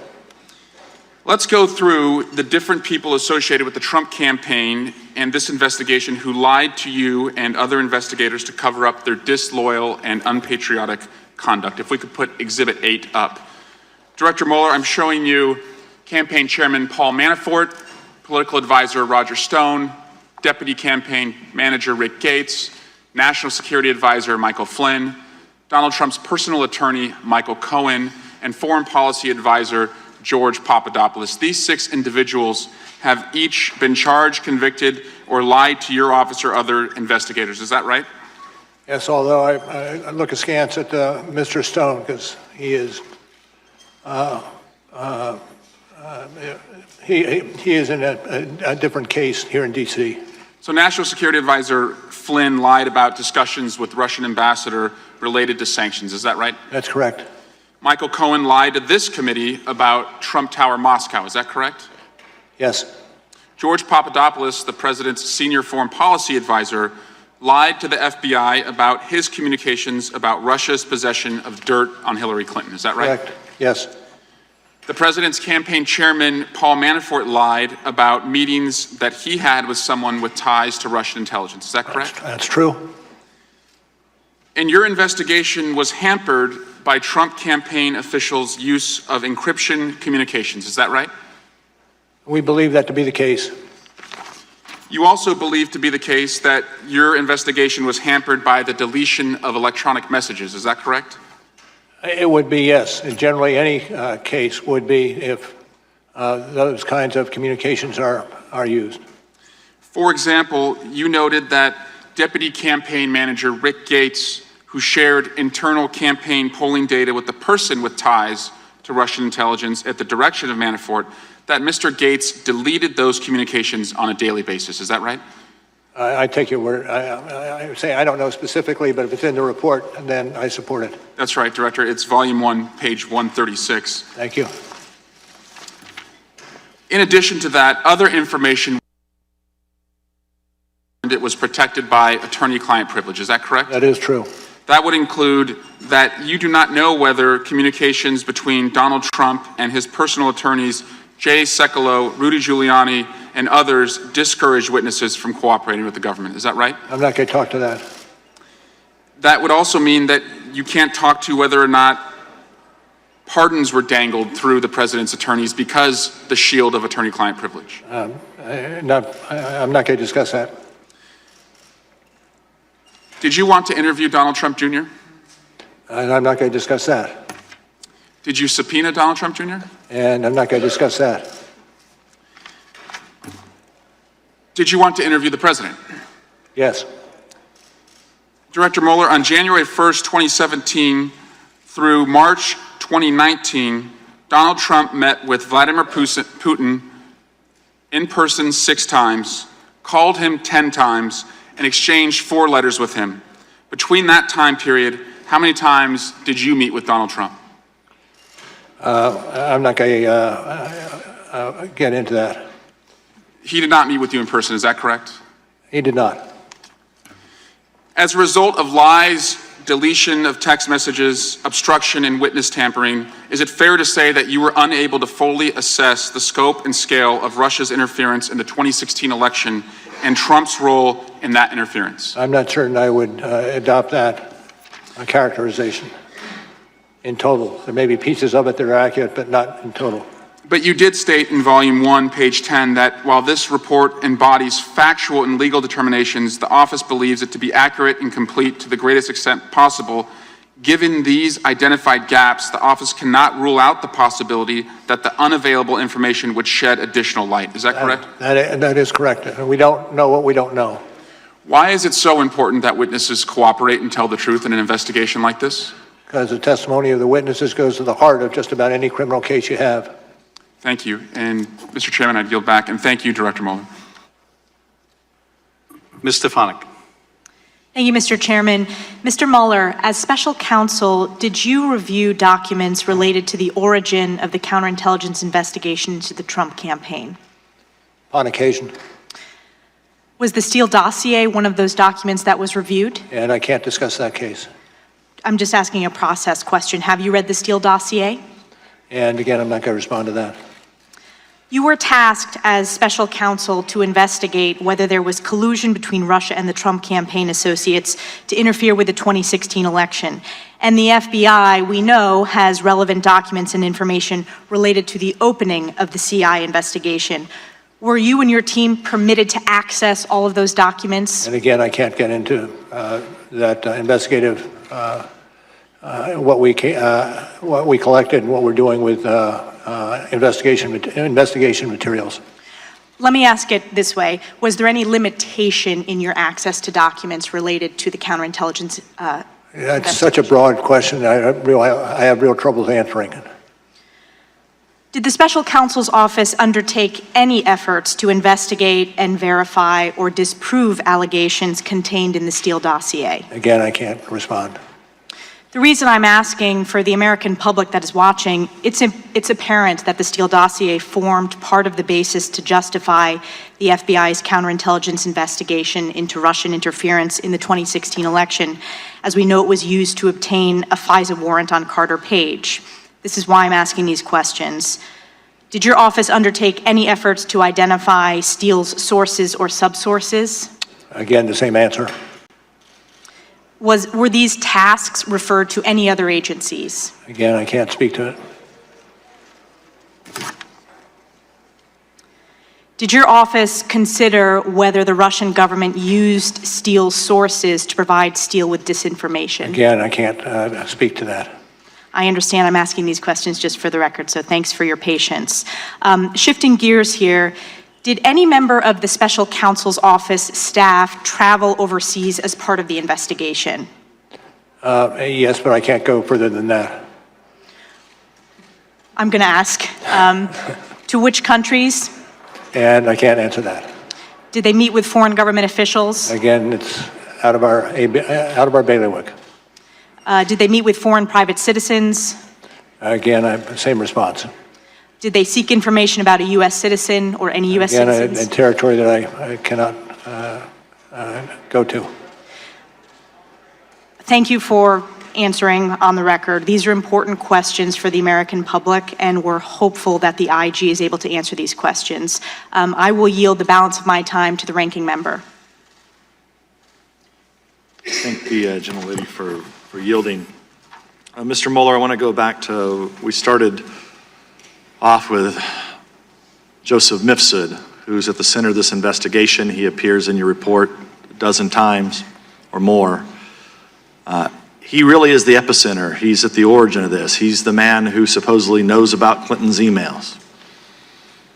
You've seen on the screen, the Democrats have continually put up all the prosecutions that you made against Trump campaign officials and others.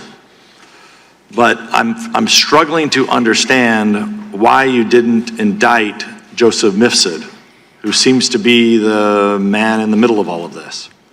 Well, I think you understand that you cannot get into either classified or law enforcement information without a rationale for doing it. And I have said all I'm going to be able to say with regard to Mr. Mifsud.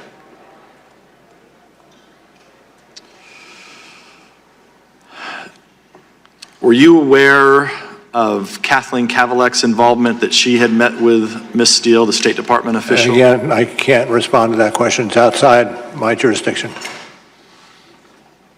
Okay. The Carter Page FISA warrant was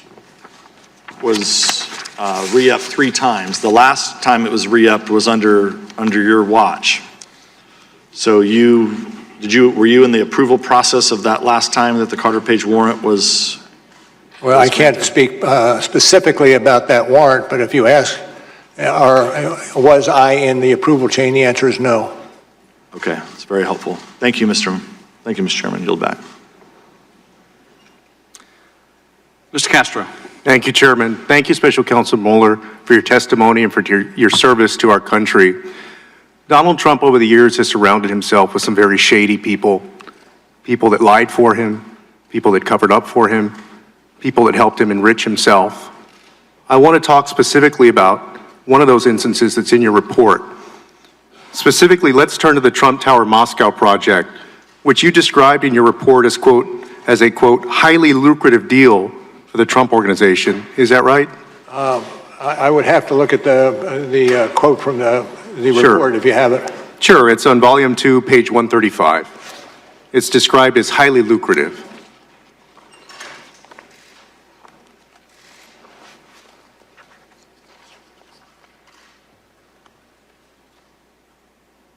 Okay, I have it. Sure. I have it. Thank you, sir. Yeah, no problem. Your office prosecuted Michael Cohen, and Michael Cohen was Donald Trump's lawyer, for lying to this committee about several aspects of the Trump organization's pursuit of the Trump Tower Moscow deal.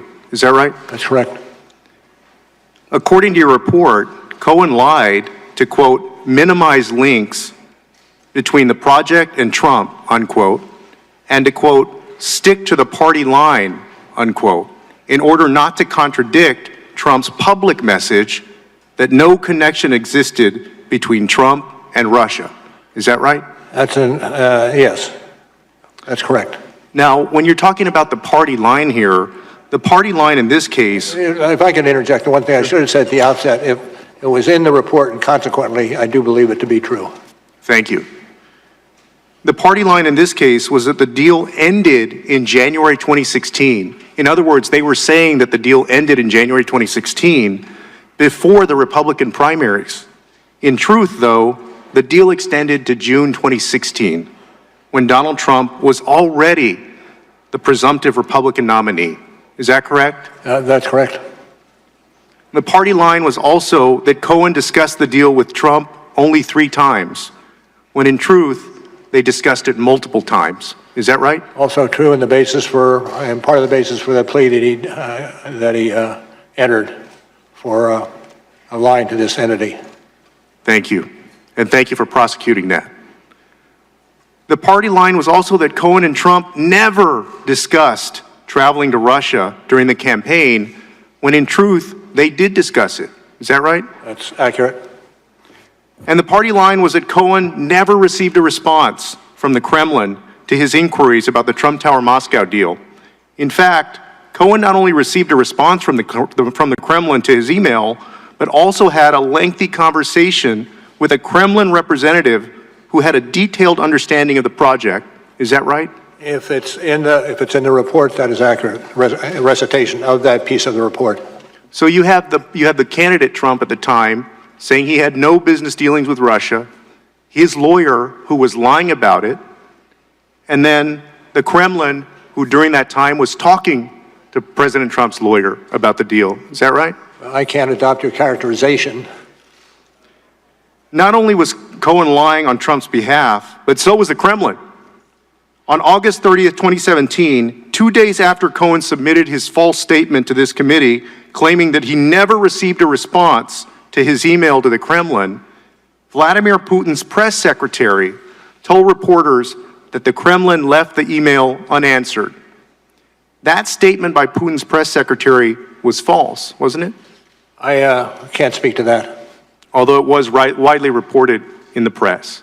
Again, I can't speak to that, particularly if it was dependent upon media sources. But it was consistent with the lie that Cohen had made to the committee. Is that right? I'm not certain I could go that far. So Cohen, President Trump, and the Kremlin were all telling the same lie. I defer to you on that. I can't get into the details. Special Counsel Mueller, I want to ask you something that's very important to the nation. Did your investigation evaluate whether President Trump could be vulnerable to blackmail by the Russians because the Kremlin knew that Trump and his associates lied about connections to Russia related to the Trump Tower deal? I can't speak to that. I yield back, Chairman. Mr. Hurt. Thank you, Mr. Chairman. Director Mueller, you've been asked many times this afternoon about collusion, obstruction of justice, and impeachment and the Steele dossier, and I don't think your answers are going to change if I ask you about those questions. So I'm going to ask about a couple of press stories, because a lot of what the American people have received about this have been on press stories, and some of that has been wrong, and some of those press stories have been accurate. On April 13th, 2018, McClatchy reported that you had evidence Michael Cohen made a secret trip to Prague during the 2016 presidential election. I think he told one of the committees here in Congress that was incorrect. Is that story true? I can't go into it. Got you. On October 31st, 2016, Slate published a report suggesting that a server at Trump Tower was secretly communicating with Russia's Alpha Bank, and I quote, akin to what criminal syndicates do. Do you know if that story is true? Do not. Do not. You do not? Know whether it's true. So did you not investigate these allegations which are suggestive of potential Trump-Russia? Because I believe it's not true doesn't mean it would not be investigated. It may well have been investigated, although at my belief at this point it's not true. Good copy. Thank you. As a former CIA officer, I want to focus on something I think both sides of the political aisle can agree on. That is, how do we prevent Russian intelligence and other adversaries from doing this again? And after overseeing counterintelligence operations for 12 years as FBI director, and then investigating what the Russians have done in the 2016 election, you've seen tactics, techniques, and results of Russian intelligence operations. Our committee made a recommendation that the FBI should improve its victim notification process when a person, entity, or campaign has fallen victim to active measures of attack. Would you agree with this? It sounds like a worthwhile endeavor. I will tell you, though, that the ability of our intelligence agencies to work together in this arena is perhaps more important than that. And adopting whatever, and I'm not that familiar with legislation, but whatever legislation will encourage us working together. By us, I mean the FBI, CIA, NSA, and the rest. It should be pursued aggressively, early. Who do you think should be responsible within the federal government to counter disinformation? I'm no longer in the federal government, so But you've had a long storied career, and I don't think there's anybody who better understands the threat that we are facing than you. Do you have an opinion as a former FBI officer?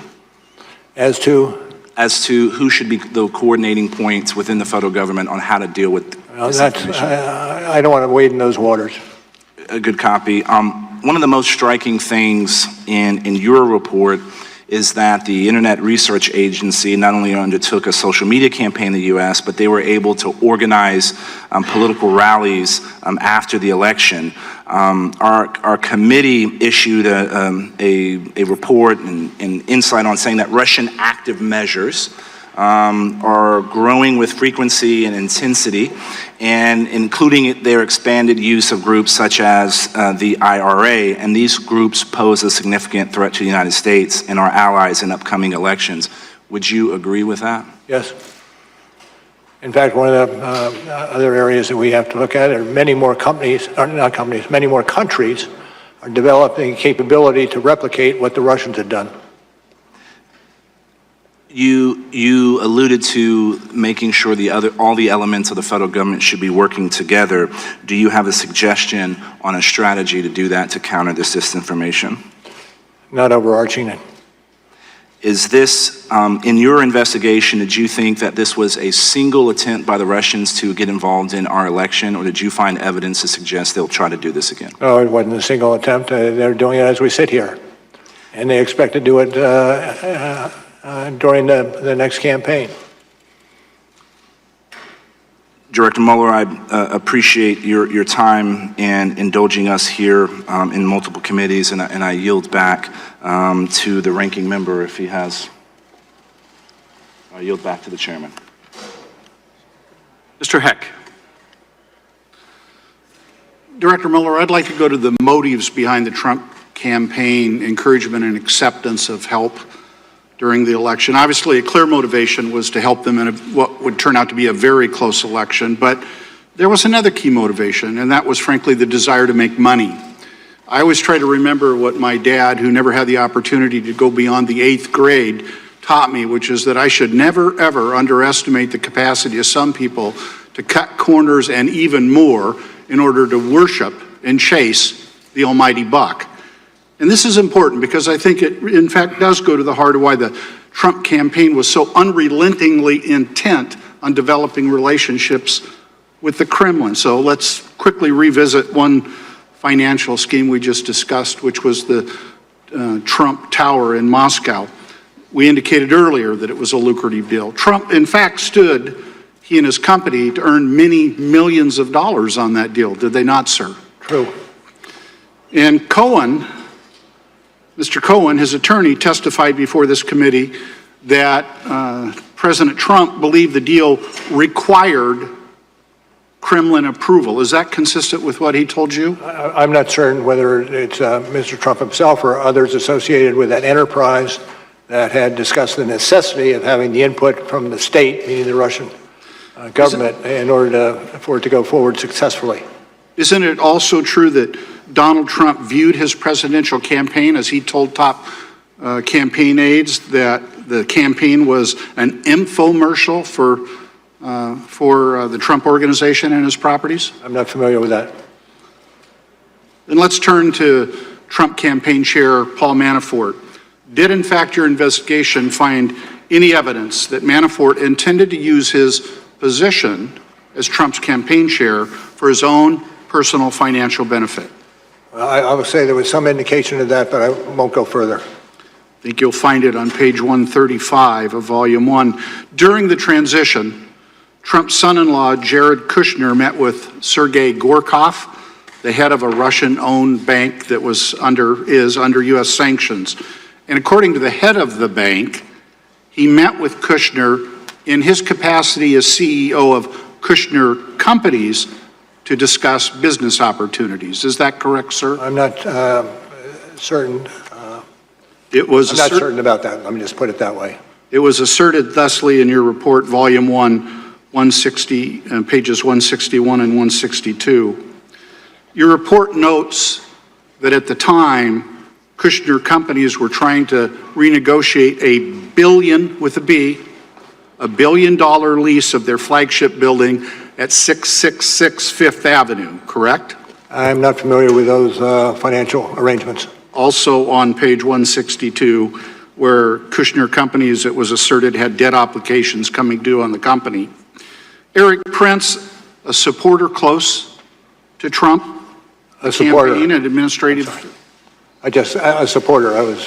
Yes, he met in the Seychelles during the transition with Kirill Dmitriev, who was the head of a sanctioned Russian government investment arm, which had close ties to Vladimir Putin. Correct, sir? Yes.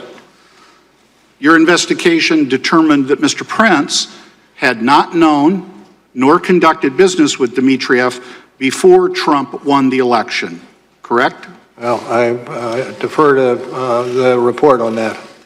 Yet it does, and yet Prince, who had connections to top administration, Trump administration officials, met with Dmitriev during the transition period to discuss business opportunities, among other things. But it wasn't just Trump and his associates who were trying to make money off this deal, nor hide it, nor lie about it. Russia was too. That was the whole point, to gain relief from sanctions, which would hugely benefit their incredibly wealthy oligarchs. For example, sanctions relief was discussed at that June 9th meeting in the Trump Tower, was it not, sir? Yes, but it was not a main subject for discussion.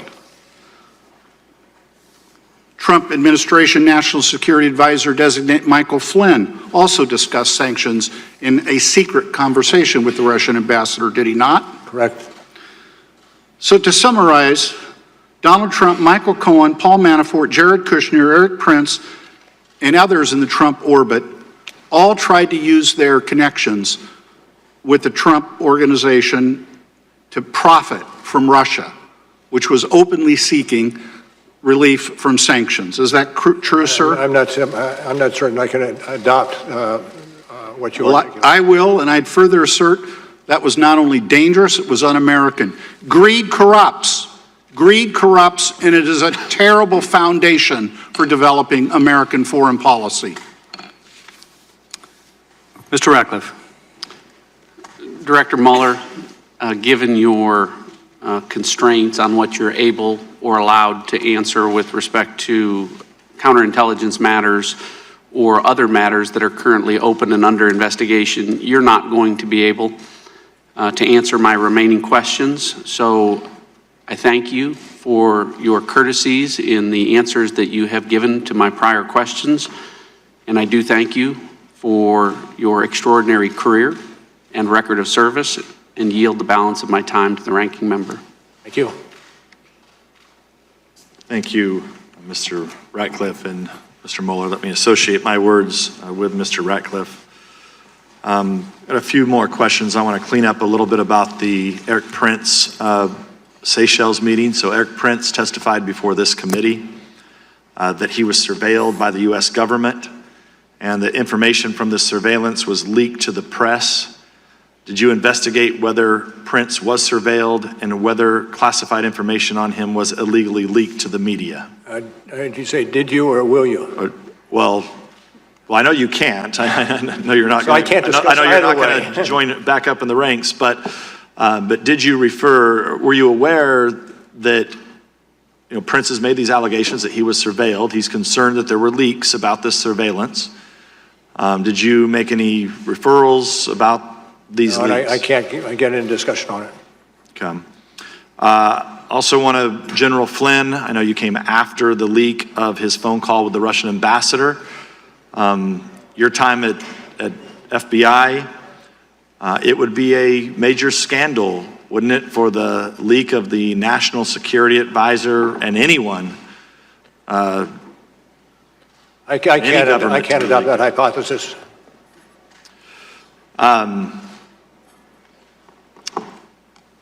Did your report name any people who were acting as U.S. government informants or sources without disclosing that fact? I can't answer that. Okay.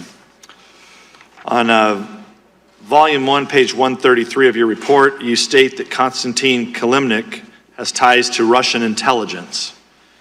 His name came up quite often today, but your report omits to mention that Kilimnik has long-term relationships with U.S. government officials, including our own State Department.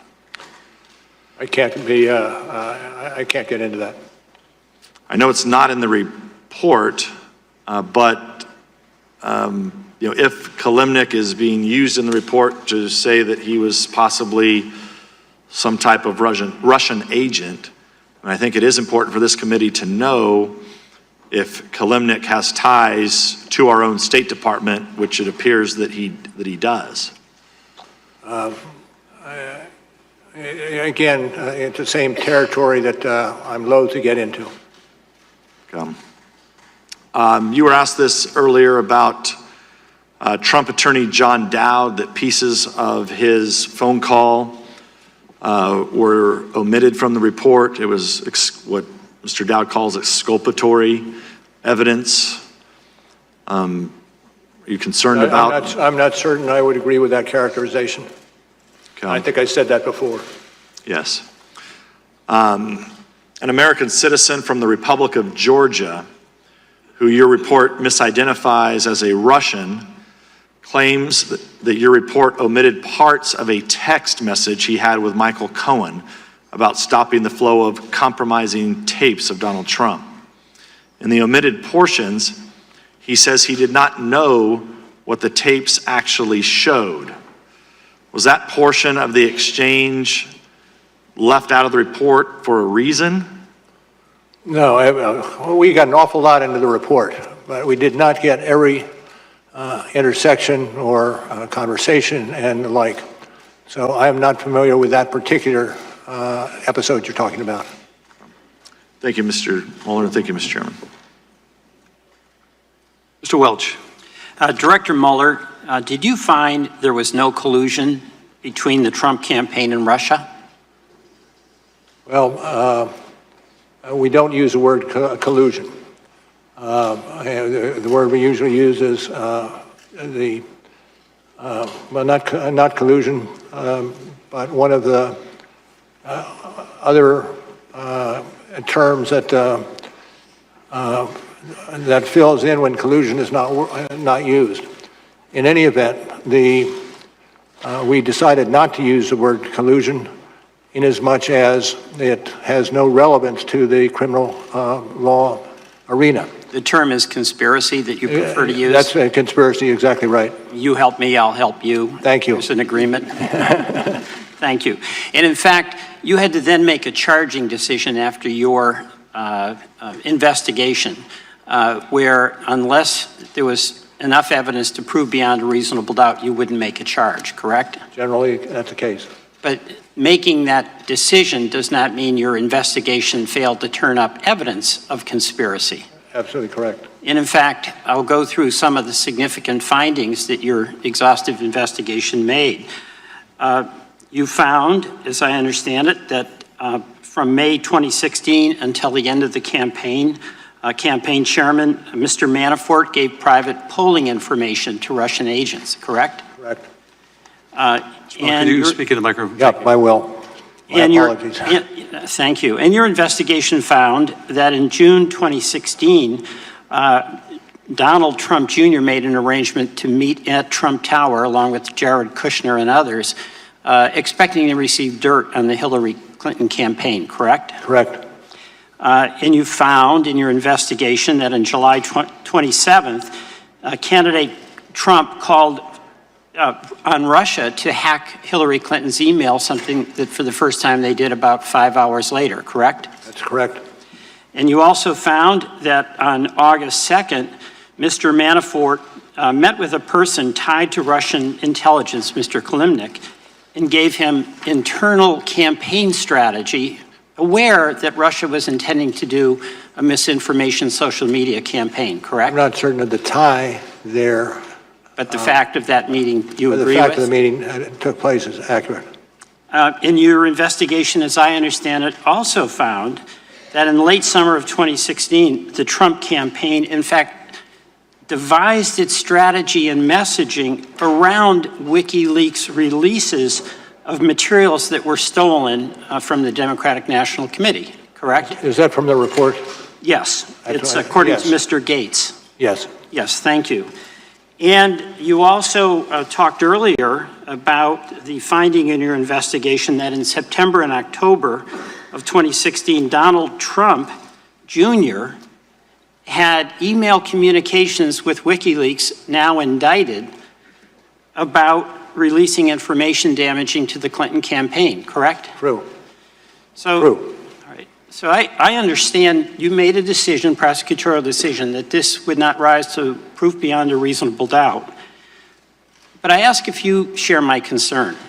And my concern is Have we established a new normal from this past campaign that is going to apply to future campaigns so that if any one of us running for the U.S. House, any candidate for the U.S. Senate, any candidate for the presidency of the United States, aware that if a hostile foreign power is trying to influence an election, has no duty to report that to the FBI or other authorities? Well, I hope. Go ahead. I hope this is not the new normal, but I fear it is. And would in fact have the ability, without fear of legal repercussion, to meet with agents of that foreign entity hostile to the American election? I'm sorry, what is the question? Is that an apprehension that you share with me? Yes. And that there would be no repercussions whatsoever to Russia if they did this again. And as you stated earlier, as we sit here, they're doing it now. Is that correct? You're absolutely right. Do you have any advice to this Congress as together what we should do to protect our electoral system and accept responsibility on our part to report to you or your successor when we're aware of hostile foreign engagement in our elections?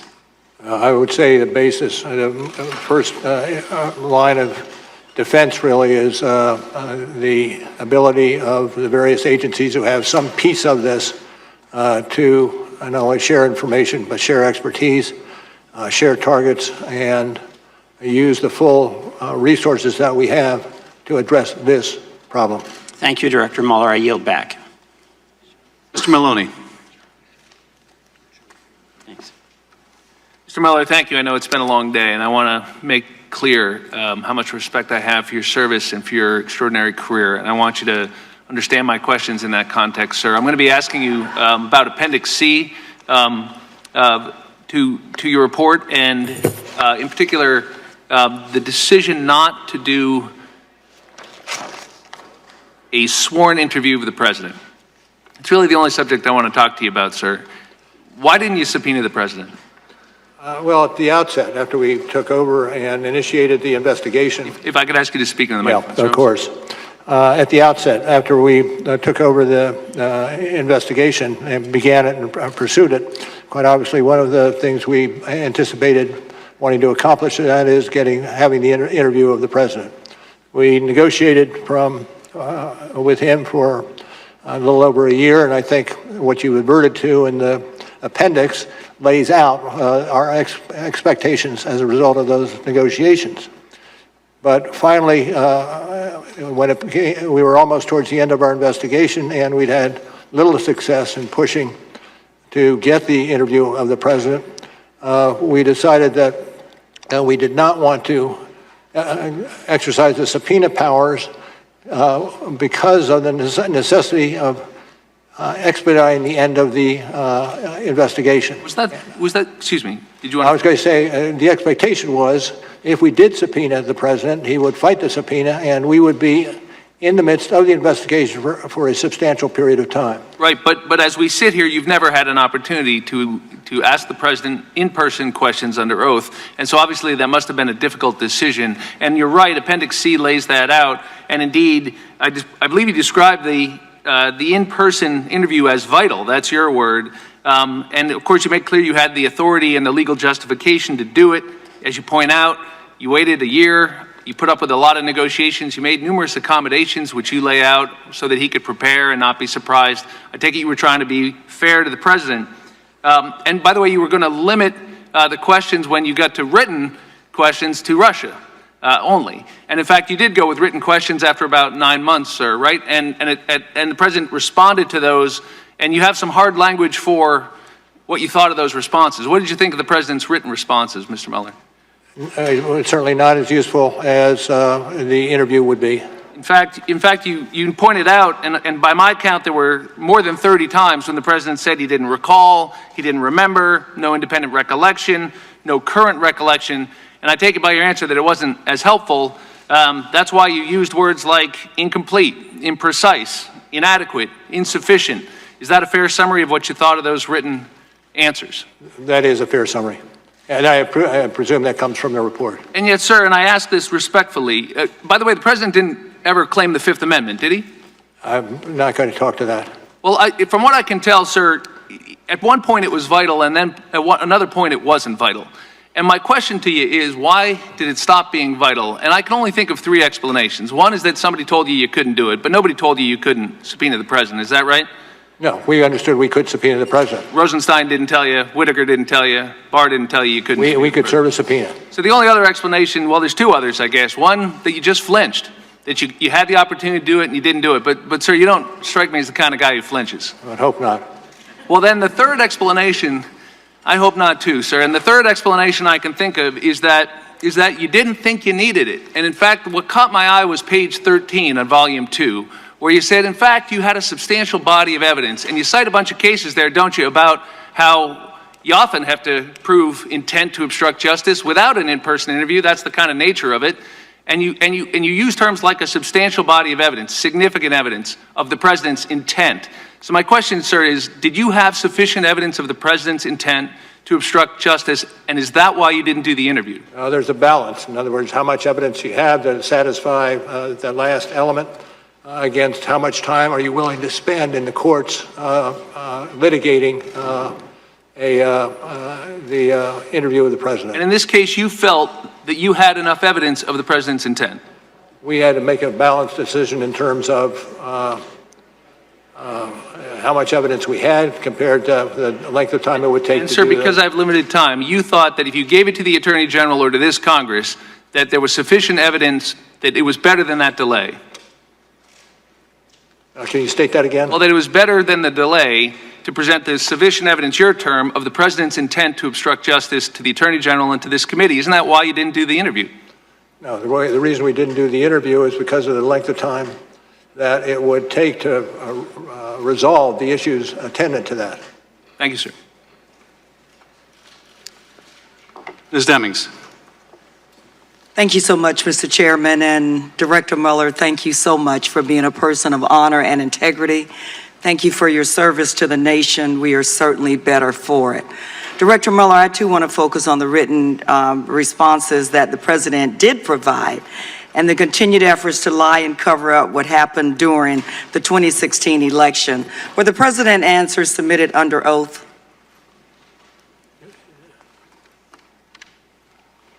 Yes, yes. Thank you, they were. Were these all the answers your office wanted to ask the President about Russia interference in the 2016 election? No, not necessarily. So there were other Yes. questions that you wanted to answer. Did you analyze his written answers on Russia interference to draw conclusions about the President's credibility? No, it was perhaps one of the factors, but nothing more than that. It was one of the factors. So what did you determine about the President's credibility? And that I can't get into. Director Mueller, I know based on your decades of experience, you probably had an opportunity to analyze the credibility of countless witnesses, but you weren't able to do so with this witness. Well, with every witness, particularly a leading witness, one assesses the credibility day by day, witness by witness, document by document. And that's what happened in this case. So we started with very little, and by the end, we ended up with a fair amount. Yeah, fair amount. Thank you. Well, let's go through some of the answers to take a closer look at his credibility, because it seems to me, Director Mueller, that his answers were not credible at all. Do some of President Trump's incomplete answers relate to Trump Tower Moscow? Yes. For example, did you ask the President whether he had at any time directed or suggested that discussions about Trump Moscow project should cease? Should what? Cease. Do you have a citation? Yes, we're still in Appendix C, Section 1-7. The first page? Uh-huh. Says the President did not answer whether he had at any time directed or suggested that discussions about the Trump Moscow project should cease, but he has since made public comments about this topic. Okay. And the question was? Did the President, let me go on to the next question. Did the President fully answer that question in his written statement to you about the Trump Moscow project ceasing? Again, in Appendix C. And can you direct me to the particular paragraph you're adverting to? It would be Appendix C, 9-C1, but let me move forward. 9 days after he submitted his written answers, didn't the president say publicly that he, quote, decided not to do the project, unquote? And that is in your report. I'd ask you if you would to point out the particular paragraph that you're focused on. We can move on. Did the president answer your follow-up questions? According to the report, there were follow-up questions because of the president's incomplete answers about the Moscow project. Did the president answer your follow-up questions either in writing or orally? And we're now in volume 2, page 150 through 151. No. He did not. In fact, there were many questions that you asked the president that he simply didn't answer. Isn't that correct? True. And there were many answers that contradicted other evidence you had gathered during the investigation. Isn't that correct, Yes. Director Mueller? Director Mueller, for example, the president in his written answer stated he did not recall having advanced knowledge of WikiLeaks releases. Is that correct? I think that's what he said. But didn't your investigation uncover evidence that the president did, in fact, have advanced knowledge of WikiLeaks public releases of emails damaging to his opponent? And I can't get into that area. Did your investigation determine, after very careful vetting of Rick Gates and Michael Cohen's, that you found them to be credible? That we found the president to be credible? That you found Gates and Cohen to be credible in their statements about WikiLeaks? Those areas I'm not going to discuss. Okay. Could you say, Director Mueller, that the president was credible? I can't answer that question. Director Mueller, isn't it fair to say that the president's written answers were not only inadequate and incomplete because he didn't answer many of your questions, but where he did, his answers showed that he wasn't always being truthful? I would say, generally. Generally. Director Mueller, it's one thing for the president to lie to the American people about your investigation, falsely claiming that you found no collusion and no obstruction, but it's something else altogether for him to get away with not answering your questions and lying about them. And as a former law enforcement officer of almost 30 years, I find that a disgrace to our criminal justice system. Thank you so much. I yield back to the chairman. Mr. Krishnamurthy.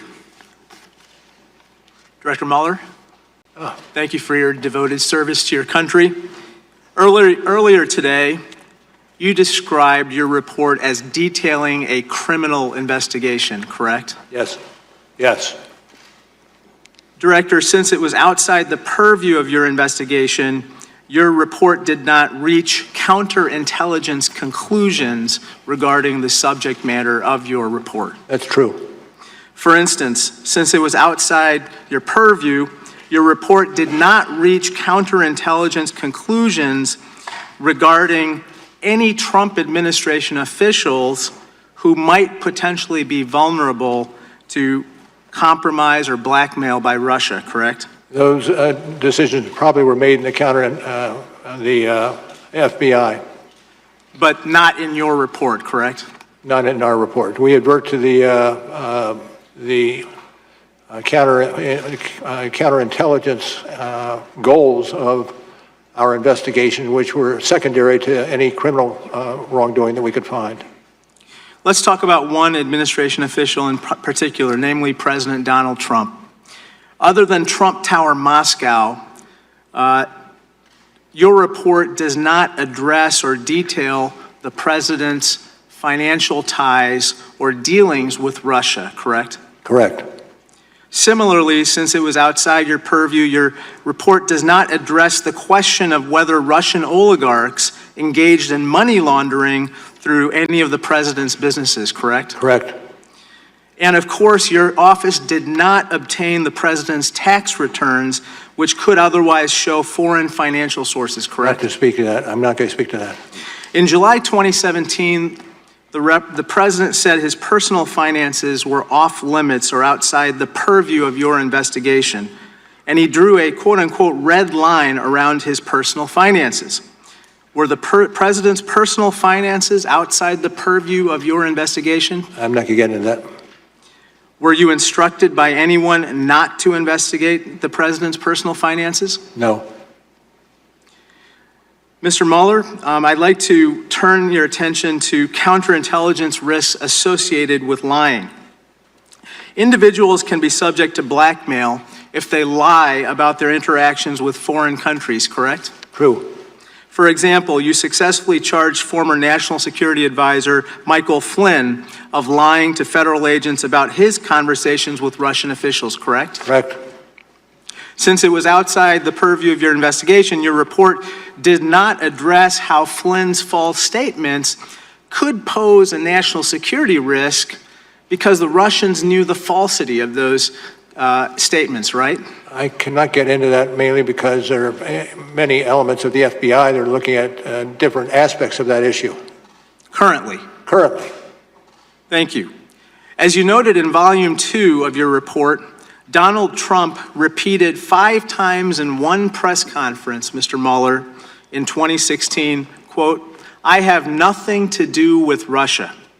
Of course, Michael Cohen said Donald Trump was not being truthful because at this time, Trump was attempting to build Trump Tower Moscow. Your report does not address whether Donald Trump was compromised in any way because of any potential false statements that he made about Trump Tower Moscow, correct? I think that's right. I think that's right. Director Mueller, I want to turn your attention to a couple other issues. You've served as FBI director during 3 presidential elections, correct? Yes. And during those 3 presidential elections, you have never initiated an investigation at the FBI looking into whether a foreign government interfered in our elections the same way you did in this particular instance, correct? I would say I personally know, but the FBI quite obviously has how do you defend an attack such as the Russians undertook in 2016? Now, Director Mueller, is there any information you'd like to share with this committee that you have not so far today? Well, that's a broad question. And it'd take me a while to get an answer to it, but I'll say no. Mr. Mueller, you said that every American should pay very close attention to the systematic and sweeping fashion in which the Russians interfered in our democracy. Are you concerned that we are not doing enough currently to prevent this from happening again? Well, I'll speak generally, and what I said in my opening statement this morning, and here that no, much more needs to be done in order to protect against this intrusions, not just by the Russians, but others as well. Thank you, Director. We have 2 5-minute periods remaining. Mr. Nunes and myself. Mr. Nunes, you are recognized. Mr. Mueller, it's been a long day for you, and you've had a long, great career. I want to thank you for your longtime service, starting in Vietnam, obviously in the U.S. Attorney's Office, Department of Justice, and the FBI. And I want to thank you for doing something you didn't have to do. You came here upon your own free will, and we appreciate your time today. With that, I yield back. Thank you, sir. Dr. Mueller, I want to close out my questions, turn to some of the exchange you had with Mr. Welsh a bit earlier. I'd like to see if we can broaden the aperture at the end of the hearing. From your testimony today, I gather that you believe that knowingly accepting foreign assistance during a presidential campaign is an unethical thing to do. And a crime. And a crime. Circumstances, yes. And to the degree, and a crime given certain circumstances. And to the degree that it undermines our democracy and our institutions, we can agree that it's also unpatriotic. True. And wrong. True.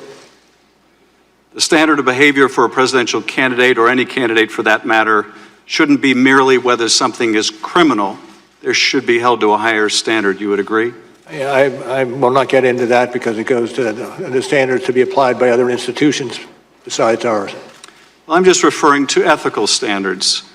We should hold our elected officials to a standard higher than mere avoidance of criminality, shouldn't we? Absolutely. You have served this country for decades. You've taken an oath to defend the Constitution. You hold yourself to a standard of doing what's right. I would hope. You have. I think we can all see that. And befitting the times, I'm sure your reward will be unending criticism. But we are grateful.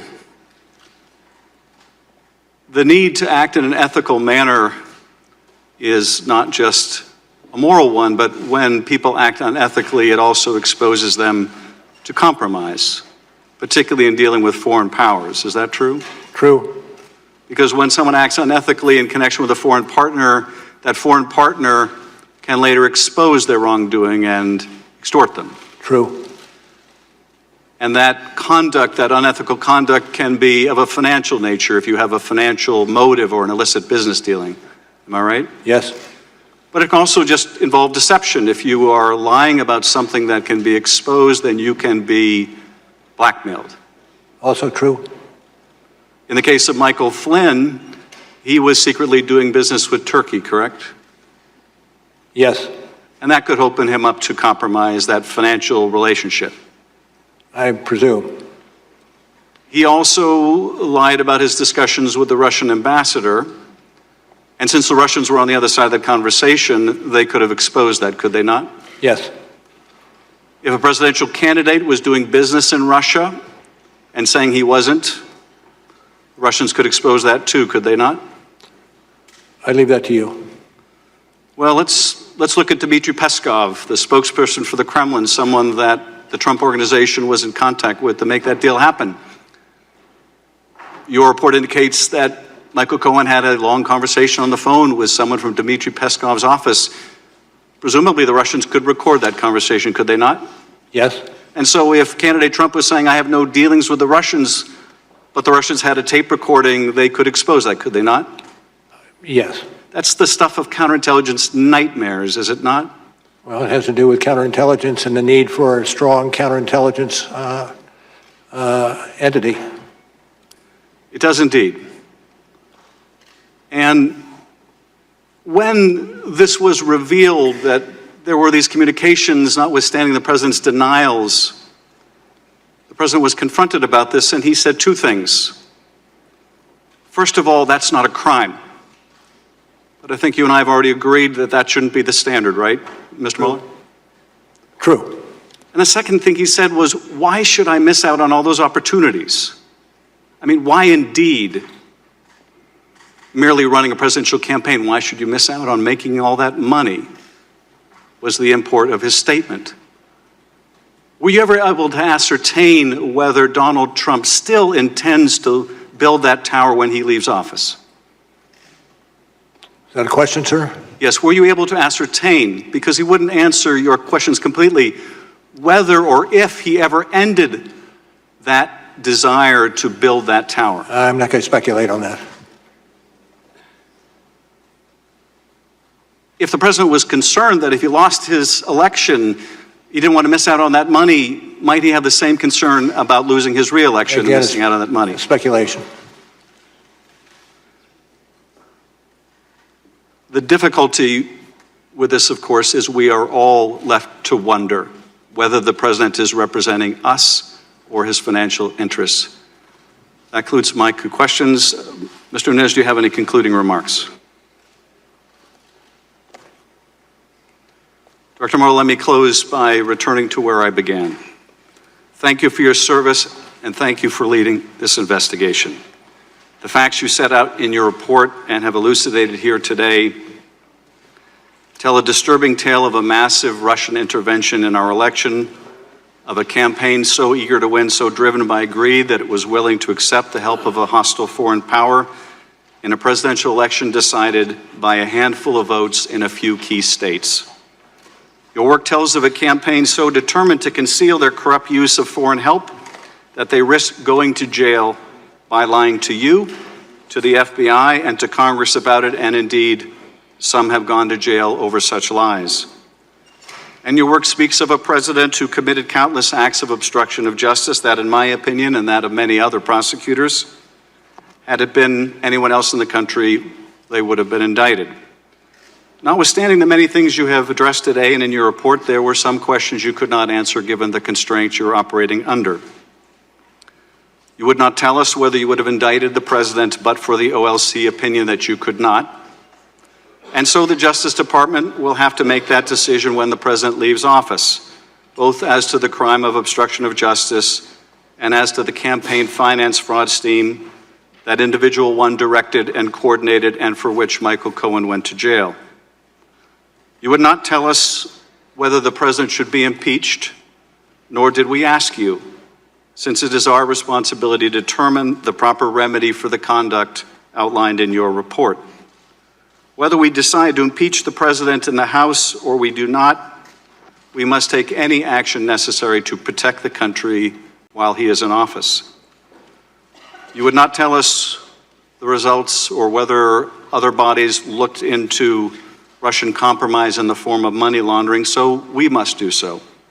You would not tell us whether the counterintelligence investigation revealed whether people still serving within the administration pose a risk of compromise and should never have been given a security clearance, so we must find out. We did not bother to ask whether financial inducements from any Gulf nations were influencing U.S. policy, since it is outside the four corners of your report, and so we must find out. But one thing is clear from your report, your testimony, from Director Wray's statements yesterday. The Russians massively intervened in 2016, and they are prepared to do so again in voting that is set to begin a mere 8 months from now. The President seems to welcome the help again, and so we must make all efforts to harden our elections infrastructure, to ensure there is a paper trail for all voting, to deter the Russians from meddling, to discover it when they do, to disrupt it, and to make them pay. Protecting the sanctity of our elections begins, however, with the recognition that accepting foreign help is disloyal to our country, unethical, and wrong. We cannot control what the Russians do, not completely, but we can decide what we do. And that this centuries-old experiment we call American democracy is worth cherishing. Director Mueller, thank you again for being here today. And before I adjourn, I would like to excuse you and Mr. Zebley. Everyone else, please remain seated. And that wraps up Robert Mueller's testimony before the House Intelligence Committee. We've heard Chairman Adam Schiff of California thanking the former special counsel. I'm Judy Woodruff in the PBS NewsHour studio here with John Carlin, Mary McCord. In just a few minutes that we have left, John...